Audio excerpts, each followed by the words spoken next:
Electric bill, $1,100? I was shocked by the sudden spike in our electric bill. It had never even reached half this amount before. When I discussed it with my husband, Oswald, he thought for a moment before making a suggestion. Maybe we should try turning off the breaker at night.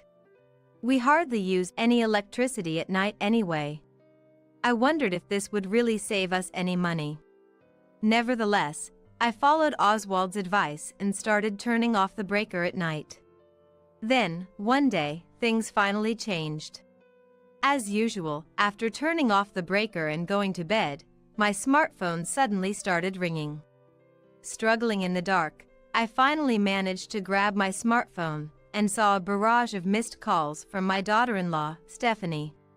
Why would Stephanie call? As I held it, the smartphone vibrated again. I answered the phone immediately. Hello. Michelle? Enough is enough. What's going on?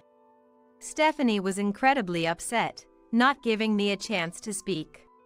Later, I wondered, why did Stephanie put herself in such an unfavorable situation? My name is Michelle. I'm a 70-year-old housewife. Oswald is my age, a hard-working employee at a major company. Now retired, thanks to Oswald's efforts, we can live comfortably without any inconvenience. I'm nothing but grateful. Our eldest son, Lucas, and our second son, Cooper, moved away for jobs, but Oswald and I have been living happily together. I always thought our peaceful days with gentle Oswald would continue forever. Then suddenly, we got a call from Lucas. He was being transferred to work in this area. It's a great opportunity to live near home, he said. He hadn't shown much concern for us before, so this sudden interest was surprising. When I asked, Lucas proudly said, I'm 36 now, Mom. You and Dad are 70, right? I haven't shown you my kids. I thought it'd be a form of filial piety to live nearby. That's unnecessary, I said. Despite my words, I couldn't help but smile, touched by Lucas's thoughtfulness. Then, I remembered that a new condominium had been built nearby. If I recall correctly, there were still vacancies, looking for occupants. After I mentioned this, Lucas, pleased, said, A new build is a sure bet. We'll go for that. But we should check with Stephanie first. Living right next to the in-laws might not sit well with her, right? Stephanie seemed like the type who could handle herself well. Since quitting her job upon getting married, she had switched to working from home, earning a part-time income. Our relationship had been good, possibly because we hadn't seen each other much. Most daughters-in-law would dislike the idea of moving next to their in-laws. However, Lucas's response was unexpected. Actually, it was Stephanie who suggested it. When the transfer was decided, she proposed living near home. This surprised and pleased me. Honestly, I thought Stephanie and I didn't get along well. I'm laid back, which some might find annoyingly slow. Stephanie, efficient and the opposite type. And I have always tried not to be overbearing or sarcastic as a mother-in-law, though I worried she didn't think well of me. Lucas's suggestion blew away those concerns. That's great. Discuss it with Stephanie and let me know what you decide. Will do. Eventually, the eldest son and his wife did a walkthrough of the condo, and it seemed Stephanie agreed as they moved in the next month. Moving is tough. How about joining us for dinner? Oswald and I planned to help with the move, but being elderly and with movers around, our son and daughter-in-law declined. Instead, I thought offering dinner might be a way to help, so I approached them after the movers left. That sounds great. Lucas was enthusiastic, unlike Stephanie, who seemed a bit down. Maybe suggesting dinner with the in-laws was too much right after moving. I might have overstepped. I quickly added, Sorry, you must be tired. Maybe we should plan it for another time. Lucas, all set to go out, made a face. Come on, let's go. It's a special occasion and I'm already hungry. Hey, Lucas. Remember to consider Stephanie's feelings too. As I was about to say this, Stephanie looked at me. I want to eat sushi. Is that okay? What? I was taken aback for a moment, but then I answered with a smile. Yes, of course. Then, I'll take you up on that offer. Stephanie took out her smartphone and started making a reservation at the restaurant. I've been wanting to try this sushi place I saw on social media. It seemed a bit pricey, so this is perfect. Stephanie cheerfully told Lucas. Was she implying that it was better to go on someone else's dime because it was expensive? Though it was a housewarming gift and money wasn't an issue, I felt conflicted. However, I couldn't voice these thoughts, and we all got into Lucas's car. Oswald sitting next to me had a complicated look on his face too. Delicious. I'm glad. Eat as much as you like. It was our first time at this sushi restaurant, but the taste was exceptional, and it was a good choice. Both Oswald and I were satisfied, and the eldest son and his wife kept eating more and more. Pricey, but worth it. I couldn't come here on my own dime. We should come again. Stephanie glanced at us as she stuffed herself with tuna. It was nice to see her enjoying the food, and I didn't mind bringing them again. However, the look in her eyes and the way she spoke somehow didn't sit well with me. Of course, we paid the bill in full. The eldest son and his wife, having filled their stomachs, didn't even say thank you. Just stuffed. Ate too much. They laughed. For a few days afterward, we didn't see the eldest son and his wife, nor did we communicate much. I started to worry, but no news is good news. Oswald reassured me. Then, one day, a month after the eldest son and his wife moved in, they came to visit. Finished work early. Let's go out for dinner. We're off tomorrow. Oh, that sounds nice. I haven't started cooking yet. Where shall we go? As we were thinking of a place, Stephanie, like before, held out her smartphone. Let's go here. She pointed to a barbecue restaurant about an hour's drive away. It was a bit of a distance. Spending 2 hours just for a meal seemed excessive. Isn't that a bit far? I tried to decline gently, but Stephanie wouldn't have it. I've been wanting to go there too. Lucas will drive. You just have to sit back. So it's fine, right? Overwhelmed by her insistence, we agreed. The outing unfolded just like the sushi restaurant visit. The eldest son and his wife ordered to their heart's content and ate voraciously. Due to our age, Oswald and I couldn't eat much barbecue. By the time we ate and returned home, it was past 9 p.m. Usually, we'd be preparing for bed at this time. I wanted to take a quick shower and lie down. After thanking Lucas for driving, well then, I headed towards the house. Surprisingly, the eldest son and his wife followed us. What's up? Need something? Stephanie's interested in our garden, Lucas explained. There's a separate building, right? I heard from Lucas yesterday. I thought I'd take a look for future reference. Indeed, our home has a separate building in the garden. But now, it's mostly used as a storage shed and barely utilized. I wondered why they suddenly took an interest. The eldest son and his wife walked into the garden. Reluctantly, I showed them around briefly. It's dark, and we're tired. So I sent them home early. The eldest son and his wife left without further fuss. They've been to our house many times before, so this sudden interest puzzled me. I had questions about their behavior, but the need for sleep prevailed, and I rushed to the shower room, stopping my ponderings. My eldest son and his wife continued to invite us out to eat regularly. While the gesture was appreciated every time, the restaurant was Stephanie's choice, slightly pricier than usual. And of course, we always footed the bill. It might seem stingy, but gradually, I became less enthusiastic about dining out with the eldest son and his wife.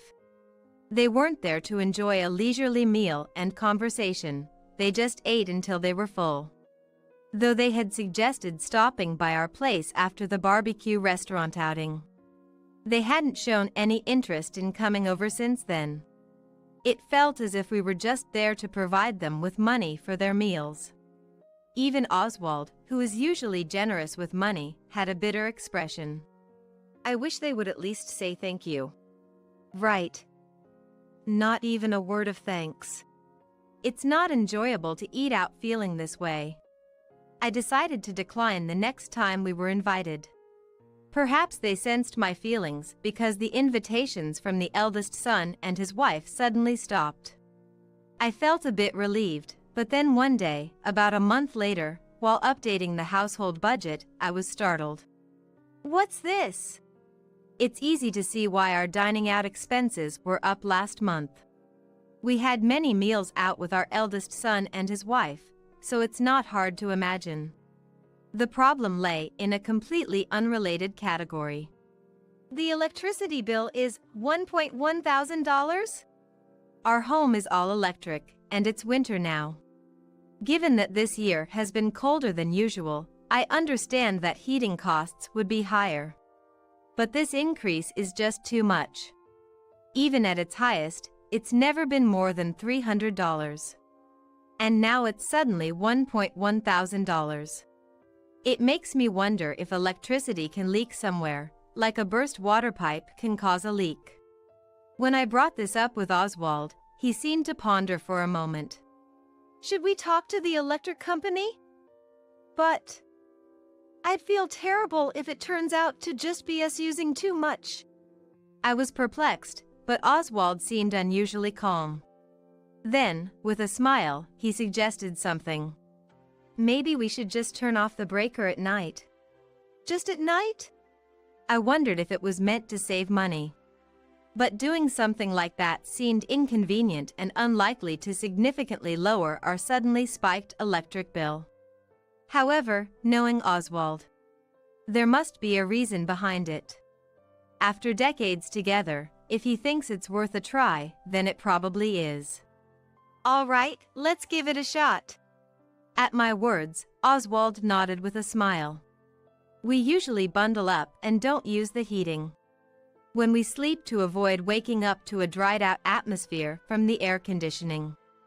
So, while the idea seemed inconvenient at first, upon reconsideration, it didn't seem like it would be too troublesome after all. The only issue might be if I need to use the bathroom in the middle of the night. What do we do then? Use a flashlight? It'll probably be fine. It won't take that long. Oswald looked somewhat sad for some reason. Turning off the breaker seemed like too simple a solution for whatever problem we were facing. Despite my questions, Oswald didn't provide an answer. And so, from that night on, Oswald and I decided to turn off the breaker once we were ready for bed. The room was silent and pitch black. It felt a bit strange since we usually sleep with a night light. I wonder what this will solve. I murmured quietly and closed my eyes. Morning came without incident. It was inconvenient, sure, but would something like this really resolve our issue? Though curious, we continued our routine of turning off the breaker each night. Then, one day, something changed. As usual, after turning off the breaker and getting into bed, I began to drift off to sleep. Just as I thought I might fall asleep, my smartphone suddenly started ringing loudly. Flashes of light reflected off the walls of the room. Who could be calling at this hour? I was surprised and confused, but the phone stopped ringing. Then it started again almost immediately. The smartphone was a bit away, and the room was completely dark. By the time I managed to find it, guided by its light, there were more than 10 missed calls. All of them were from Stephanie. Why would Stephanie call? As I picked it up, the phone vibrated again in my hand. I answered immediately. Hello? Michelle? Enough is enough. What's going on over there? Before I could even speak, Stephanie sounded very agitated. What do you mean? It's your electricity. It's been going out at night for the past few days, hasn't it? I talked to Lucas, and he said the condos aren't experiencing any outages. It's weird that only your house is losing power. Did you do something? Stephanie interrogated me rapidly, as if accusing us. Her claims were bizarre, especially since it was strange how she knew about our electricity usage. How do you know our electricity is going out? What? We've only used a night light during these hours before. There are curtains, so practically no light should be leaking outside. Unless someone was paying very close attention, they wouldn't notice our recent lack of electricity. And what do you mean you talked to Lucas? Aren't you at the condo? Where are you? There was no reply from the other end. Stephanie? Please turn the electricity back on quickly. Stephanie's voice was shaking as if she was disturbed by something. With that, the call was ended. What does that mean? I looked over at Oswald next to me, who was also on the phone with someone. Who are you calling? I asked, and he said he was calling Lucas. Then, Oswald called Lucas over. As soon as Lucas arrived, he was surprised by the darkness of our home. Greeting him at the entrance, only the street lights illuminated us. Why aren't the lights on? I tried to explain, but Oswald gestured for me to stop. More importantly, do you know where Stephanie is? What? Even in the dim light, it was clear that Lucas was unsettled. Lucas, talk to us. Seemingly resigned by Oswald's stern voice, Lucas began to speak in a soft voice. Actually, I had a fight with Stephanie a while back, and she hasn't come back home. They've been in contact through social media and phone calls, but haven't seen each other face to face. So where is Stephanie? She works from home, so she doesn't have many places to go during the day, right? Isn't she in trouble? It seems she took her computer with her, so she should be fine. Probably staying at a friend's house or something. Lucas seemed hesitant to ask for her exact location, fearing it would seem like admitting defeat. You two are married, and yet. I was exasperated when another call from Stephanie came in. As soon as I answered, her voice, louder than before, filled my ear. Is the electricity still not back? I can't stand it anymore. If you don't know what's causing it, you better call a professional or something. Why was she so fixated on our electricity? Even I could somewhat understand the answer to that by now. In other words, Stephanie would be in trouble without our electricity. Looking at Oswald, he slowly nodded. We went back to the bathroom where the breaker was, turned it back on, and quickly pressed the hallway light switch before heading back to the entrance, led by Oswald, to a certain location. It seemed the electricity was restored. Through the still-connected phone, I could sense Stephanie's sigh of relief. Stephanie, are you by any chance near us right now? What? Like, for example, in a separate building. At that moment, I vigorously opened the door to the annex. The scene that greeted me as I opened the door was shocking. It was a completely different place from the annex I remembered. A respectable living space had been created by cleverly arranging shelves and tables in the cramped space. There was even a small refrigerator. And at the center of all this, Stephanie stood frozen, staring at us wide-eyed. Stephanie opened and closed her mouth, trying to say something but seemingly too shocked to speak. Lucas, with a similar expression, managed to speak up. Stephanie, why are you here? How long have you been here? Lucas, why are you here? Both of them asked questions but provided no answers to each other. In the awkward silence, only the loud noise of the air conditioner stood out. Hearing that noise, Oswald and I looked at each other and then back at the air conditioner. The sudden spike in our electricity bill was because of this. Seems like it. Looking around, we saw a humidifier, a kettle, and other electrical appliances that would likely increase the electricity bill. None of which were originally there. Presumably, Stephanie had brought them in. I was surprised that Oswald had noticed, and when I asked him how he knew, he gave a wry smile and explained. Stephanie was unusually interested in this place before. There were other reasons, but it's rare for the electricity bill to spike that much all at once. Even if someone was stealing electricity from an external outlet.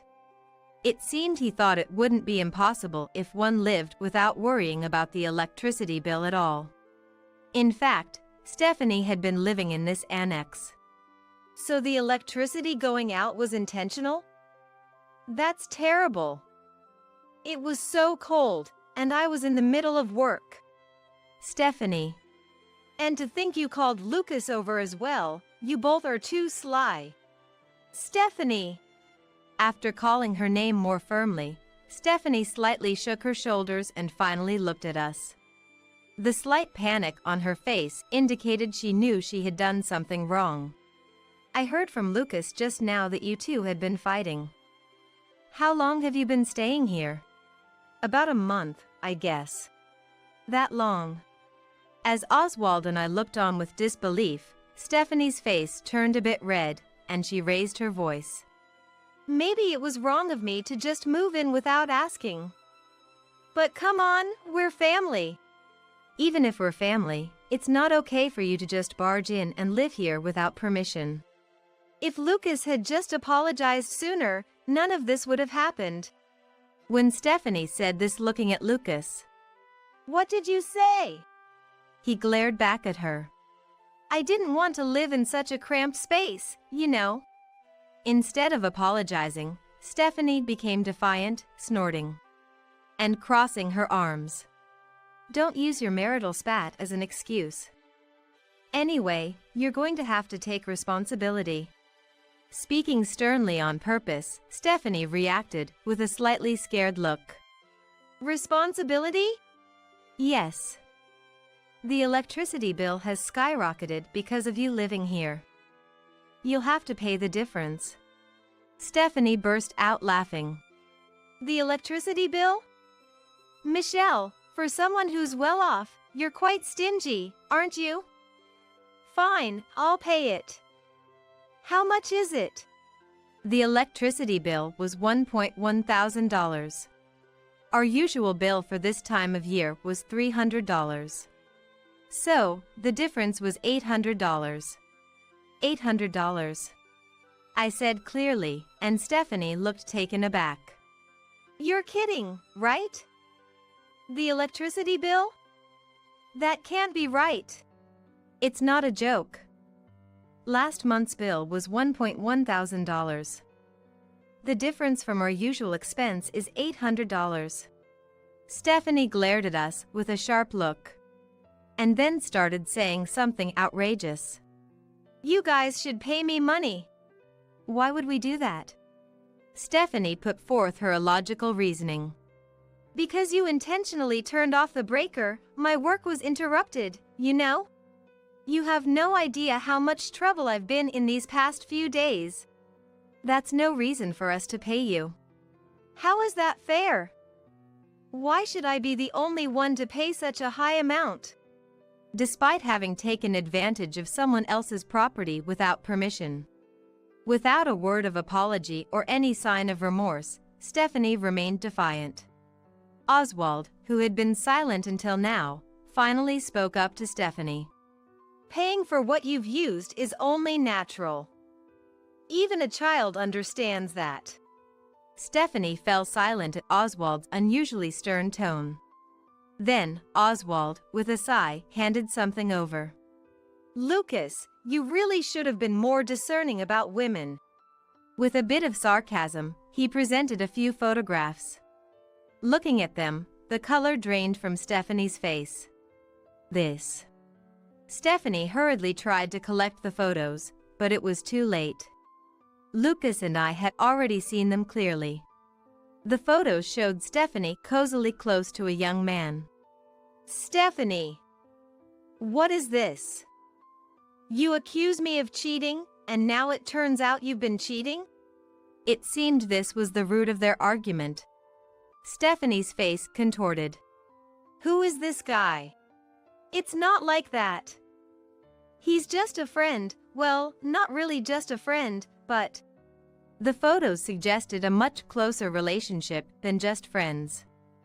Furthermore, it was clear from the background of the photos that their meetings took place in this annex. Oswald sighed deeply and explained to me. Apparently, Oswald had purposefully turned off the breaker at night for this reason. He had realized a while ago that Stephanie had been living here, and had already brought a man into the annex when he first noticed. He was planning to inform Lucas, but was struggling with how and when to present the evidence he had gathered. It was when the electricity bill suddenly spiked that I connected the dots. But why go through the indirect method of turning off the breaker at night? It was because Stephanie was always bringing men over at night.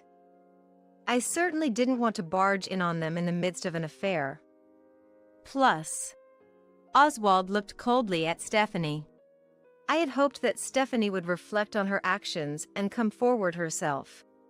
By overtly turning off the breaker and making life inconvenient, he had hoped to push her back to Lucas. It was very much like Oswald. But I never imagined she'd brazenly call us. Did she not think it would backfire on her? Stephanie trembled with her head down, obviously not expecting everything to be revealed. Lucas, with his head in his hands, firmly told Stephanie, "Let's get a divorce." Stephanie looked up sharply. Why? It's obvious. How can I continue living with a woman who moved into my parents' house without permission and cheated on me? Wait a minute. Stephanie tried to cling to Lucas but was pushed away. Oswald glared at her sharply. Seeing no recourse, she turned to me, trying to win me over with a flattering tone. Michelle, you understand, right? As a woman, the feeling of being swayed by another man? When she tried to grab my shoulder, I quickly stepped back, and Stephanie, losing her balance, fell face first to the ground. Shaking with anger, I looked down at her. As a woman, I cannot understand someone as senseless as you. I am committed to Oswald alone. I don't want to be lumped in with someone as selfish as you. Such. Stephanie, seeming to have scraped her nose and cheek, uttered a choked sob. You'll have to make amends for moving in without permission and for cheating. Both to us and to Lucas. Under the glares of the three of us, Stephanie lay crying on the ground. Afterwards, Lucas and Stephanie got divorced. The man she cheated with was unemployed, so it was quite a struggle to get him to pay compensation. But Stephanie is likely facing much bigger struggles ahead. Although she works, her income is only part-time, and now she's burdened with debt from the compensation. Finding a new place to live is going to be tough. Lucas, too, showed signs of remorse. Later, he apologized and revealed a new fact. It was Stephanie's idea to move next to our house, saying, Lucas, your family is wealthy, so let's live near them and have a good time. Lucas had easily agreed to this and was the one proposing regular meals at our place. He promised that, while he may come over for meals in the future, he wouldn't ask for unnecessarily expensive things. Oswald and I reflected on not checking the annex more thoroughly. We hadn't even locked it, thinking it was secure within our property. We planned to regularly organize and utilize the space from now on. While Stephanie's actions were shocking, This incident has deepened the bond between Oswald and me. We hope to continue supporting each other as a couple. I'll make you happy for my late wife and son. What? I almost blurted out. I wondered whose wife and son he was declaring dead. Eavesdropping further, Thomas uttered something even more unbelievable. You're all I have left after losing everything. Will you marry me? I could never forgive Thomas for pretending that his wife and son were dead. To think he would go as far as lying and proposing to such a young woman. Of course, I couldn't just stay silent. When I looked at Brian, he met my gaze and nodded. Then, we stood up and approached Thomas. Hello, your dead former family here. We've come back from the afterlife just for you, Dad. Thomas's eyes widened in shock at our sudden appearance. It was from there that Brian and I began our revenge on Thomas. My name is Chloe. I'm a 48-year-old housewife and have been married for 24 years. I grew up as an only child in a family where both my parents were high school teachers. Although my grandmother took care of me when I was little, I spent a lot of time alone after she passed away when I was in middle school. My parents were often away from home even during summer breaks and other long vacations, as my dad coached baseball and my mom coached volleyball. Seeing my friends' moms at home being housewives or working part-time and being home in the evenings made me envious. So, I decided I wanted to be a stay-at-home mom when I got married and had kids instead of being out at work. Being a quiet person, I never had a boyfriend until I graduated from college. My mom got worried for me, so she introduced me to a young male teacher who was a colleague of hers shortly after I graduated from college. His name was Thomas Jones. He had a nice figure, and he was handsome. According to my mom, he was sociable and well-liked by the students. He seemed too good for someone quiet and plain like me. But Thomas, respecting my mom as a more experienced teacher, took our relationship seriously. A year after we met, Thomas and I got married. Having felt lonely as a child, I told Thomas that I wanted to focus on our family instead of work. He agreed, saying he had felt the same as his parents both worked. He wanted me to stay at home. Thomas and I shared the same values. I thought we could build a happy home together. However, Thomas, being sociable, valued his relationships with colleagues and students. That's a good thing, but he often neglected life at home. We rarely spoke to each other, and when we did, it was only when he had something he needed me to do. I'm glad that you became a housewife to take care of this household, Chloe. I can rely on you for anything. Thomas always flattered me like this, leaving everything to me, even things he could do himself. But hearing this made me feel needed, and I tried to take it positively. I suppose it would have been better to get mad at him and say, I'm not just a housekeeper, you know. On top of that, since the beginning of our marriage, he would never be home at night during the weekends. He would usually be out drinking with his colleagues or his former students. Indeed, I had heard from my parents that many teachers would drink to relieve their stress. But my parents were different. My mom didn't drink, and my dad rarely went out for a drink out of consideration for my mom. I realized some teachers really enjoyed their drinks seeing Thomas's lifestyle. But I kept quiet at first because it didn't affect our living costs. However, Thomas still kept it up even after our child was born, so I got increasingly unhappy about it. Hey, Thomas. I get that socializing is important, but can't you say no every now and then? I had kept quiet until then, but I couldn't take it anymore. Thomas looked puzzled and responded, What? Why are you asking this now? You never mentioned it before. Well, my parents told me that teachers have a lot of socializing to do. But I want you to value your time at home too, for Brian's sake. I said this for the sake of my son Brian, but Thomas furrowed his brow as if he was offended. Look, both of your parents are teachers, right? So, if they come across any problems at work, they can talk to each other about it. But I don't have that, so going out with other teachers for drinks is my only option. Thomas made his point as a teacher. Hearing that made me feel helpless since I didn't work, and it left me feeling lonely. Regardless of how I felt, it must have been lonely for our son, Brian, to have his dad gone every weekend. All I want is for Thomas to genuinely connect with Brian. But Thomas didn't even try to understand my feelings. Despite having these thoughts, I couldn't say anything back to him. Even though I found this frustrating, there was nothing I could do about it, and a rift gradually developed between us. However, our life wasn't entirely lonely. Thomas was well liked by his students, and those who had already graduated and are now working often came to visit him. In particular, 2 of his students, who were the class clowns, have been visiting us frequently in the past 5 to 6 years. Their names are Miller and Martin. They would still come over on their days off even after graduating from college and getting a job. Thanks to them, Thomas has been going out less over the past few years. Brian, now in his senior year in college, has become quite close to them, perhaps because they are around the same age. I feel kind of happy too when they come to visit us with their bright and friendly personalities.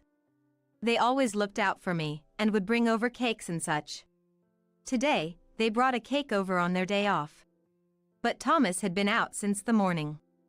"I'm sorry, guys.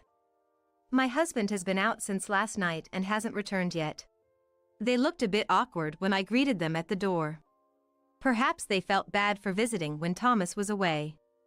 "No, we're sorry for bothering you when Mr. Jones isn't here." "But, is Brian here?" "Brian?" "Yes, he's here." Hearing their voices, Brian came out of his room. In fact, he was getting ready to go out as if he had been waiting for the 2 of them to come. "Mom, I'm going out with the guys for a bit." Brian left with a somewhat burdened expression, along with the other 2. It seemed like they had something they didn't want me to hear. Well, boys their age might have concerns they can't share with their mothers.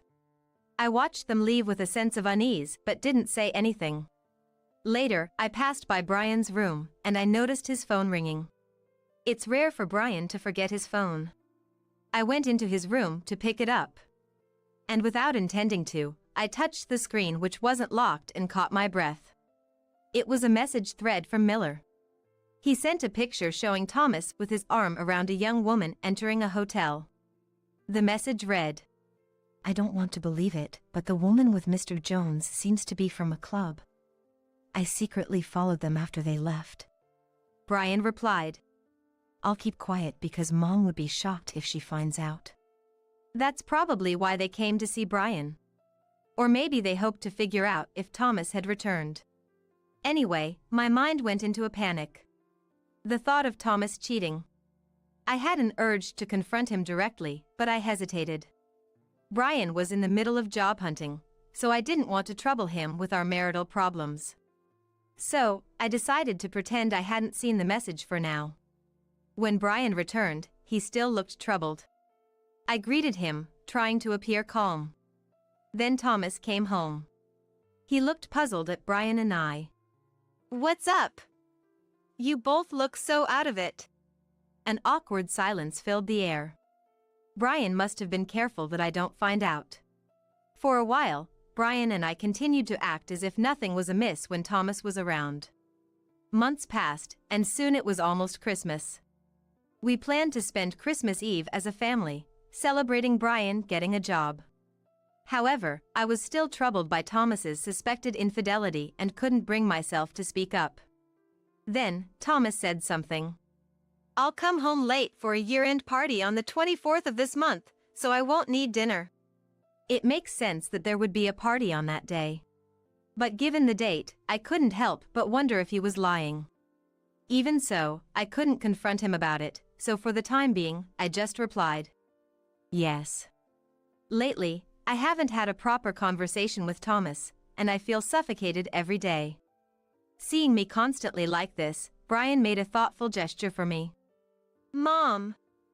Actually, I got 2 dinner vouchers for a hotel where Miller's relative works. It's for the 24th, but let's go together." "Really? You want to take me out for dinner? Don't you have someone else you want to go with?" I asked Brian shyly in reply to his invitation, but Brian answered as if he was trying hard to come up with an excuse. No, Miller and Martin seem to have plans that day. And my friends from school said they'd be spending it with their girlfriends. I decided to accept the invitation because Brian was concerned about my loneliness. It's been years since I've gone out for a meal with Brian. And it's at a very fancy hotel, so I thought I might dress up a bit. I was looking forward to the day with such excitement, but I never imagined I would encounter such misfortune on that day. And then, on the night of the 24th, Brian and I went to the hotel for dinner. It was more luxurious than I had imagined, and I almost faltered for a moment. I nervously entered the restaurant on the top floor of the hotel and was led to our table by a waiter. It felt more like a place where couples come to propose than a mother and son dining together. Looking around, there were indeed many young couples. In particular, the couple sitting by the window with the woman in very flashy makeup and clothes, and I couldn't believe my eyes when I saw the man sitting opposite the woman. He was sitting with his back to us, so I didn't realize it at first, but the man was Thomas. Thomas was dressed in a formal suit like I had never seen before. It was probably either newly bought for this occasion or rented. I was frozen and couldn't move from the spot. I think Brian hadn't realized Thomas was there yet, so I tried to act calm. However, since our seats were close, I could clearly hear Thomas's voice. "I'll make you happy for my late wife and son." "What?" I almost blurted out. I wondered whose wife and son he was declaring dead. Eavesdropping further, Thomas uttered something even more unbelievable. "You're all I have left after losing everything. Will you marry me?" "Me? Really? I'm so happy." The seat was by a large window offering a panoramic night view of the city. She must have been deeply moved by being proposed to in such a romantic atmosphere. Brian, sitting opposite of me, seemed to realize it was his dad's voice and turned around quickly. "Brian, wait." I hurriedly stopped Brian from seeing Thomas's face behind us. But it seemed Brian already realized the man proposing to the unknown woman was his dad. Brian and I silently eavesdropped. Thomas's proposal went on. "You're the best. After losing my wife and son, I had lost the will to live, but thanks to you, the future seems bright." "Really? You rely on me that much?" "Of course. I'm even thankful to my deceased family because I got to meet you." Thomas took something out of his pocket with sweet words. It appeared to be an engagement ring. It looked much more expensive than the one he gave me. I could never forgive Thomas for pretending that his wife and son were dead. To think he would go as far as lying and proposing to such a young woman. Of course, I couldn't just stay silent. When I looked at Brian, he met my gaze and nodded. Then, we stood up and approached Thomas. "Hello, your dead former family here. We've come back from the afterlife just for you, Dad." Thomas's eyes widened in shock at our sudden appearance. The mistress, not understanding what was going on, looked surprised. "Who's this woman? And the mama's boy? Do you know them, Thomas?" "Who knows? They're total strangers. Just some troublemakers, I guess. Just ignore them." Thomas tried to brush it off, but sweat was trickling down his forehead. The woman glared at us, thinking that Brian and I were just here to cause trouble. "Hey, what's your problem, lady? You can't harass us like this just because you're jealous of our happiness." "It's not harassment. You're being deceived. This man is Thomas. He's my husband." "Oh, sure, the name matches, but does that prove he's your husband? If you're going to make baseless accusations, I'll call the police." "We have proof right here," Brian said and took an envelope out of his bag. Inside was our marriage certificate. Arya, the mistress, grabbed it and showed it to Thomas. "What's this about, Thomas? You said you had lost your wife and child." Confronted by Arya, Thomas shrunk back, unable to say anything. That was when I wondered. Why had Brian brought something like that? Noticing my puzzled look, Brian seemed to catch on to my question. Then, looking at Thomas, he said, "Dad, I've known for a while now that you've been cheating on Mom with this woman. And I found out you'd be meeting her here today." What are you talking about? Thomas still tried to play dumb at this point. What an awfully stubborn man. Ha! Brian scoffed at those words. "There's no escaping it now, Dad. I've got the whole proposal recorded on my phone." What are you talking about? "You don't have one on you right now. If you're wondering where it is, the attorney sitting over there has it." Brian pointed to a seat where Martin and a man around 50 were seated. Miller emerged from the back of the restaurant. It seemed like they had planned this together in advance to confront Thomas about his affair. I was surprised Brian had orchestrated this. Then, the man with Martin approached us. "Hello, I'm Martin's father. I hear that you have always been very kind to my son." Oh, Martin's father. It's been a long time. "Well, I believe this is actually the first time seeing you in person, sir. I'm ashamed to say I've left everything concerning my son's school to my wife." Are you here for dinner with your family today? Thomas seemed puzzled to find Martin and his father at such a place. Then Martin, sitting next to his dad, spoke up. "I asked him to be here with me, sir. My father's a lawyer. When I told him I had something I wanted him to look into, he had a friend investigate and found out you'd be here today with your mistress." Thomas looked surprised when he heard that Martin's father was a lawyer and that he was being investigated. Naturally, his guilty conscience must have made him react that way. I had no idea they had gone as far as to involve an attorney and a private investigator. Thomas glared at me sharply. Chloe, what is this all about? I have no idea either. Mom has nothing to do with this, Dad. We're the ones who planned everything. Hearing these unexpected words from Brian, Thomas's eyes widened even more, and he froze in place.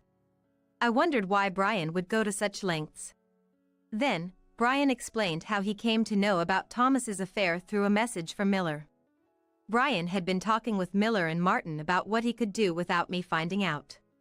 But the three of them couldn't find a solution on their own, so Martin talked to his father, who is a lawyer. Even though it was a personal request, Martin's father agreed to help and had a private investigator look into Thomas's surroundings. One of Miller's relatives works at the restaurant where Thomas was meeting his mistress that day. They provided the dinner tickets to stake out Thomas. I wasn't sure whether to bring Mom along, but I wanted to clear things up. I couldn't stand the thought of you and Dad just pretending to be a couple anymore. I couldn't bear it. So, that's why Brian invited me here. I thought Brian was still a child. Yet, he had been thinking about his parents this much. I was truly surprised to see how grown-up Brian had become before I knew it. As I was lost in thought, Martin suddenly looked at Thomas and made a shocking statement. "Mr. Jones, my father and his friend found that Aria is actually Mia, who was in the same class as Miller and me in our freshman year." What? Her name is Aria. It even says so on her business card. That must be a pseudonym for the club. Don't you remember Mia, who dropped out in December of our freshman year? That's her. Upon hearing this from Martin, Thomas looked at the woman named Aria. Aria? You're that girl, Mia, from back then. What are you talking about? Who's Mia? I don't know any Mia. Aria was desperately denying it, but she seemed to be panicking. Seeing Aria like this, Martin showed us a photo on his phone. A friend of mine went to the same middle school as Mia, and he showed me the graduation album. I took a photo of Mia's picture with my phone. Look at the large mole under the left eye. Isn't it the same as yours? Martin pointed at Aria's face. Aria covered the area under her eye with her hand, but it was too late. She gave up and smiled wryly. If I'm caught, so be it. Yes, I'm Mia, the one who couldn't stand being in Mr. Jones's class during my freshman year of high school. The Mia who was driven out of school because of such an awful homeroom teacher. The room went silent at Aria's drastic change in demeanor. What was she plotting by getting close to Thomas? As I pondered this, Thomas questioned Arya before I could. Driven out of school because of me? What do you mean? You probably don't remember. To you, I was just a mere shadow. Arya began to recount her time back then. She couldn't fit in with the class and was isolated since her first days of school. She also struggled with her studies. She tried to consult with Thomas, her homeroom teacher, who never took her seriously. Although Thomas was well liked by his students, he tended to be favored by the popular ones. So, it was quite possible that, on the flip side, he didn't pay as much attention to the shy, quiet students who didn't stand out. Just as he had been neglecting me at home. I found myself feeling a bit sympathetic towards Arya, even though she was the one Thomas was cheating on me with. Listening to her story, Martin's father placed his hand on her shoulder as she tearfully recounted her high school days. I understand your pain. But why did you decide to date Mr. Jones without revealing your true identity? Arya answered, wiping her tears away with her hand. I wanted to get back at him. I thought making him cheat on his wife would destroy his family. He happened to come to my club as a customer, so I coaxed him into picking me. He didn't know who I was, and I thought if his wife found out he was cheating on her with a girl from the club, she would divorce him. While I felt sympathy for Arya, I felt that her plan was over the top. Cheating is cheating, no matter the reason. Thomas, who had been close to Arya until moments ago, now looked at her with suspicion. You played with my feelings for such a reason? What about my feelings? Thomas exclaimed as if he was the victim. I couldn't stand his self-centered attitude and couldn't keep quiet any longer. Enough! Playing the victim now? Cheating is cheating, isn't it? I've known about it all along. My sudden outburst caused a stir around us. What's the matter, Chloe? You're not acting like yourself. I've been keeping it to myself until now. Disappearing every weekend with friends or whatever, and now cheating? I will never forgive you.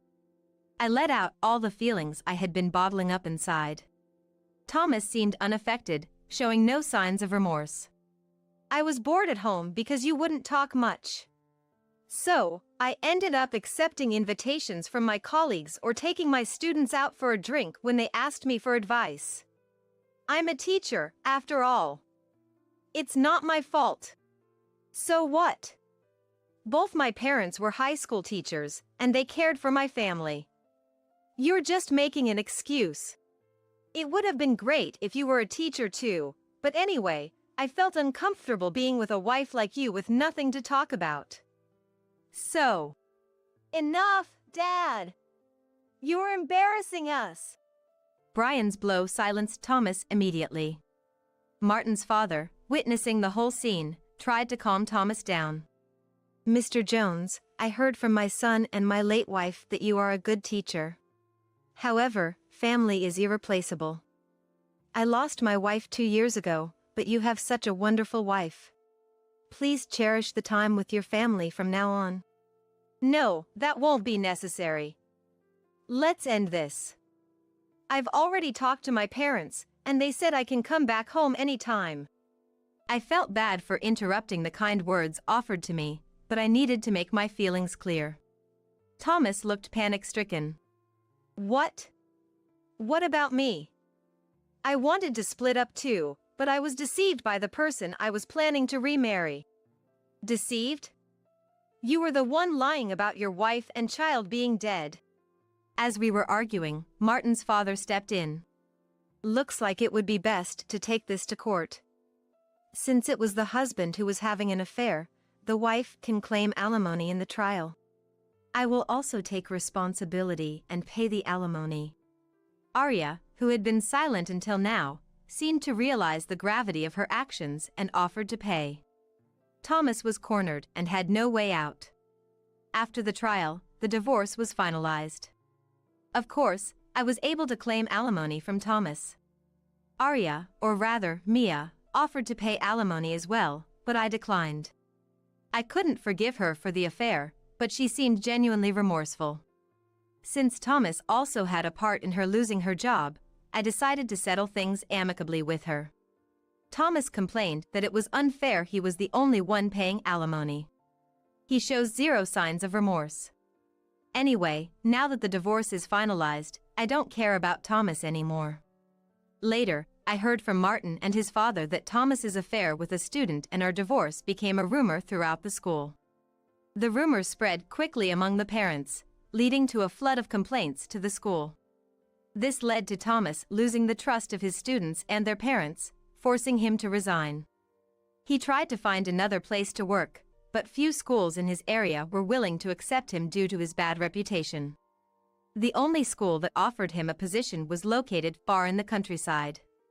But Thomas, who had enjoyed popularity, refused, saying he didn't want to be in such an unpopular area. Struggling to find employment and falling behind on rent, he was kicked out of his apartment by the landlord. With nowhere to go, Thomas then attempted to move in with Miller, who was living alone. "Mr. Jones, please don't destroy the respect I had for you. You look pretty pathetic right now." He was immediately turned away with those words. His current whereabouts are unknown. After the divorce, I moved back to my parents' home for the time being. Brian, having found a job, started living on his own and is now completely independent. My parents wished Brian had lived with them a bit longer, feeling a bit lonely. However, I too will be leaving my parents' home soon. As a matter of fact, I've hit it off with Martin's father since the divorce fiasco, and I'm getting remarried with him. He's a busy lawyer but always makes time for me. I probably won't be lonely anymore. And Brian is very happy for us. I feel like I've been putting up with things in my life for so long. But I've decided to move on from that. Having little work experience, I decided to try something new and became a clerk in my new husband's office. It takes some getting used to at first, but my husband and the rest of the staff are kind enough to give me training for my job. I feel very happy being with someone I love both personally and professionally. Life has become enjoyable for me. Now, it's time to start a new life for me. I will make you happy for the rest of your life. Will you marry me? Of course I will. It was 5 years ago when my husband Trent proposed to me. We were college classmates, joined in the same student club and felt a great compatibility with each other. Naturally, we started dating and then got married. My name is Yolanda. 5 years have passed since our marriage, and I am now 33 years old. I'm still living the married life with Trent, but you've been slacking off lately, haven't you? What? What are you talking about all of a sudden? What is this I found? Trent, who had just changed clothes in the closet after coming back home, confronted me with a receipt he found in the trash can of the room. It was a receipt from the lunch I had outside today. I don't understand what you mean. Whose money do you think you're spending on these lunches? I'm having trouble here, you going out for these expensive lunches every time, especially when you're not working. Don't live luxuriously on my dime. The happy atmosphere of our newlywed days had faded over the 5 years. Trent started acting like a bossy husband about a year ago. Suddenly, he completely stopped helping around the house. It's weird for me to be doing housework. Housework is a woman's job. Especially since you're a housewife, I shouldn't be helping you. With a mean smirk, Trent started making snide remarks. Although I was puzzled at first, I got used to his attitude within half a year. However, he wouldn't give me any answers when I asked why he changed. Yet without any clear reason, Trent just kept on bossing around every day. But look at the cost of that lunch, it's pretty cheap, right? It's not even $15 per person. I don't think it's expensive enough to be angry about, and it's not like I go every day. Is it bad even once a month? What? Just because it's infrequent, you think that makes it okay? Are you kidding me? Whose money do you think this is? But... It's not your money. It's my money. So if I say it's a waste, then it's a waste. If you're upset about it, do something about it yourself. Don't be unreasonable. Besides, you were the one who said I shouldn't work. Isn't that a bit much to say? I kept working even after we got married. But in the second year of our marriage, Trent got transferred to a different department and started working long hours. That's when he asked me to quit my job. He said he wanted me to be at home when he was tired and coming home from work. And so, to fulfill that wish, I quit the job I loved. Women working outside the home never leads to anything good. Quit it, quit it. And if you did work, could you manage household chores too? Impossible, right? It's clear you wouldn't be able to handle it all perfectly. But I don't think it's right to complain like that. However, I had already reached my limit with Trent's attitude. I wondered why he needed to say that far. Without any clear reason or cause. And no answers even when I asked him directly. I was thinking that if this continued for life, maintaining our marriage would be difficult. With that way of speaking and your ridiculous attitude, it's really unbelievable. If that's the case, I won't do the housework and will go out instead. I'll take care of my own chores, but you'll have to do your own, Trent. What? Why the hell? Isn't it obvious? There's no way I'll do this being blamed like that. I don't know where you got these ideas, but the days of housework is women's work have already gone. If you're going to keep complaining, then I have my own plans. I began to calmly clear up the dishes in the sink. Usually, when I speak up like this, Trent loses his words and starts mumbling, "No, I didn't mean, But even paying attention to that is tiresome. Ending a marriage isn't something that can be done easily. That's why a part of me still wants to believe that one day things will change. Tossed around by this difficult issue, I kept wondering whether I should cut ties with Trent. Then one day, out of the blue, Trent sent me a message. "Starting next month, I'll take charge of your wallet." I had no idea what he was talking about, but that night, when Trent came home, he started to explain. "Clearly, I can't entrust you with our finances. Starting next month, I'll be managing the money." What? Why all of a sudden? Did something happen? Let's be honest, you've been really extravagant, haven't you? To be frank, I have no idea about the amount you're spending. So, I'll take control of the finances. That way, we won't waste unnecessary money, right? I was bewildered, wondering what he was suddenly talking about. I thought maybe the issue with the lunch before was really bothering him. Look, about that lunch the other day? I've said it many times, but I don't go that often, you know? I can't trust you. What? So, what would make you satisfied? I'll be satisfied if I manage it for the time being. Huh? So, you just want to manage it yourself and you're making up excuses?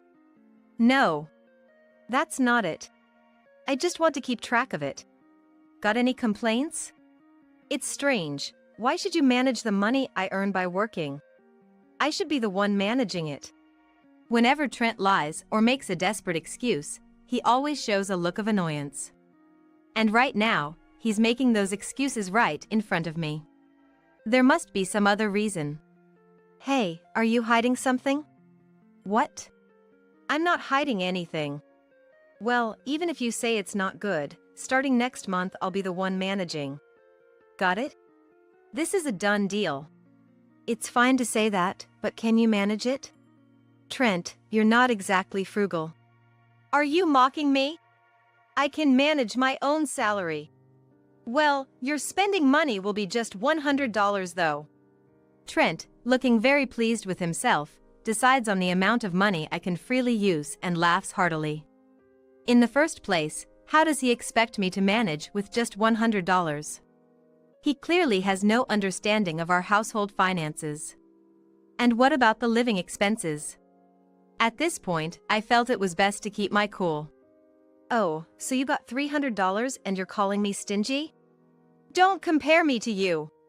I'm the one who earned that money, so it's only natural. Besides, you can hardly do anything with just $300. It was inconvenient for me.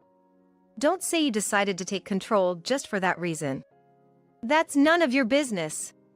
You've been leeching off me all this time. Now, it's time to pay for being such a parasitic woman. Parasitic, huh?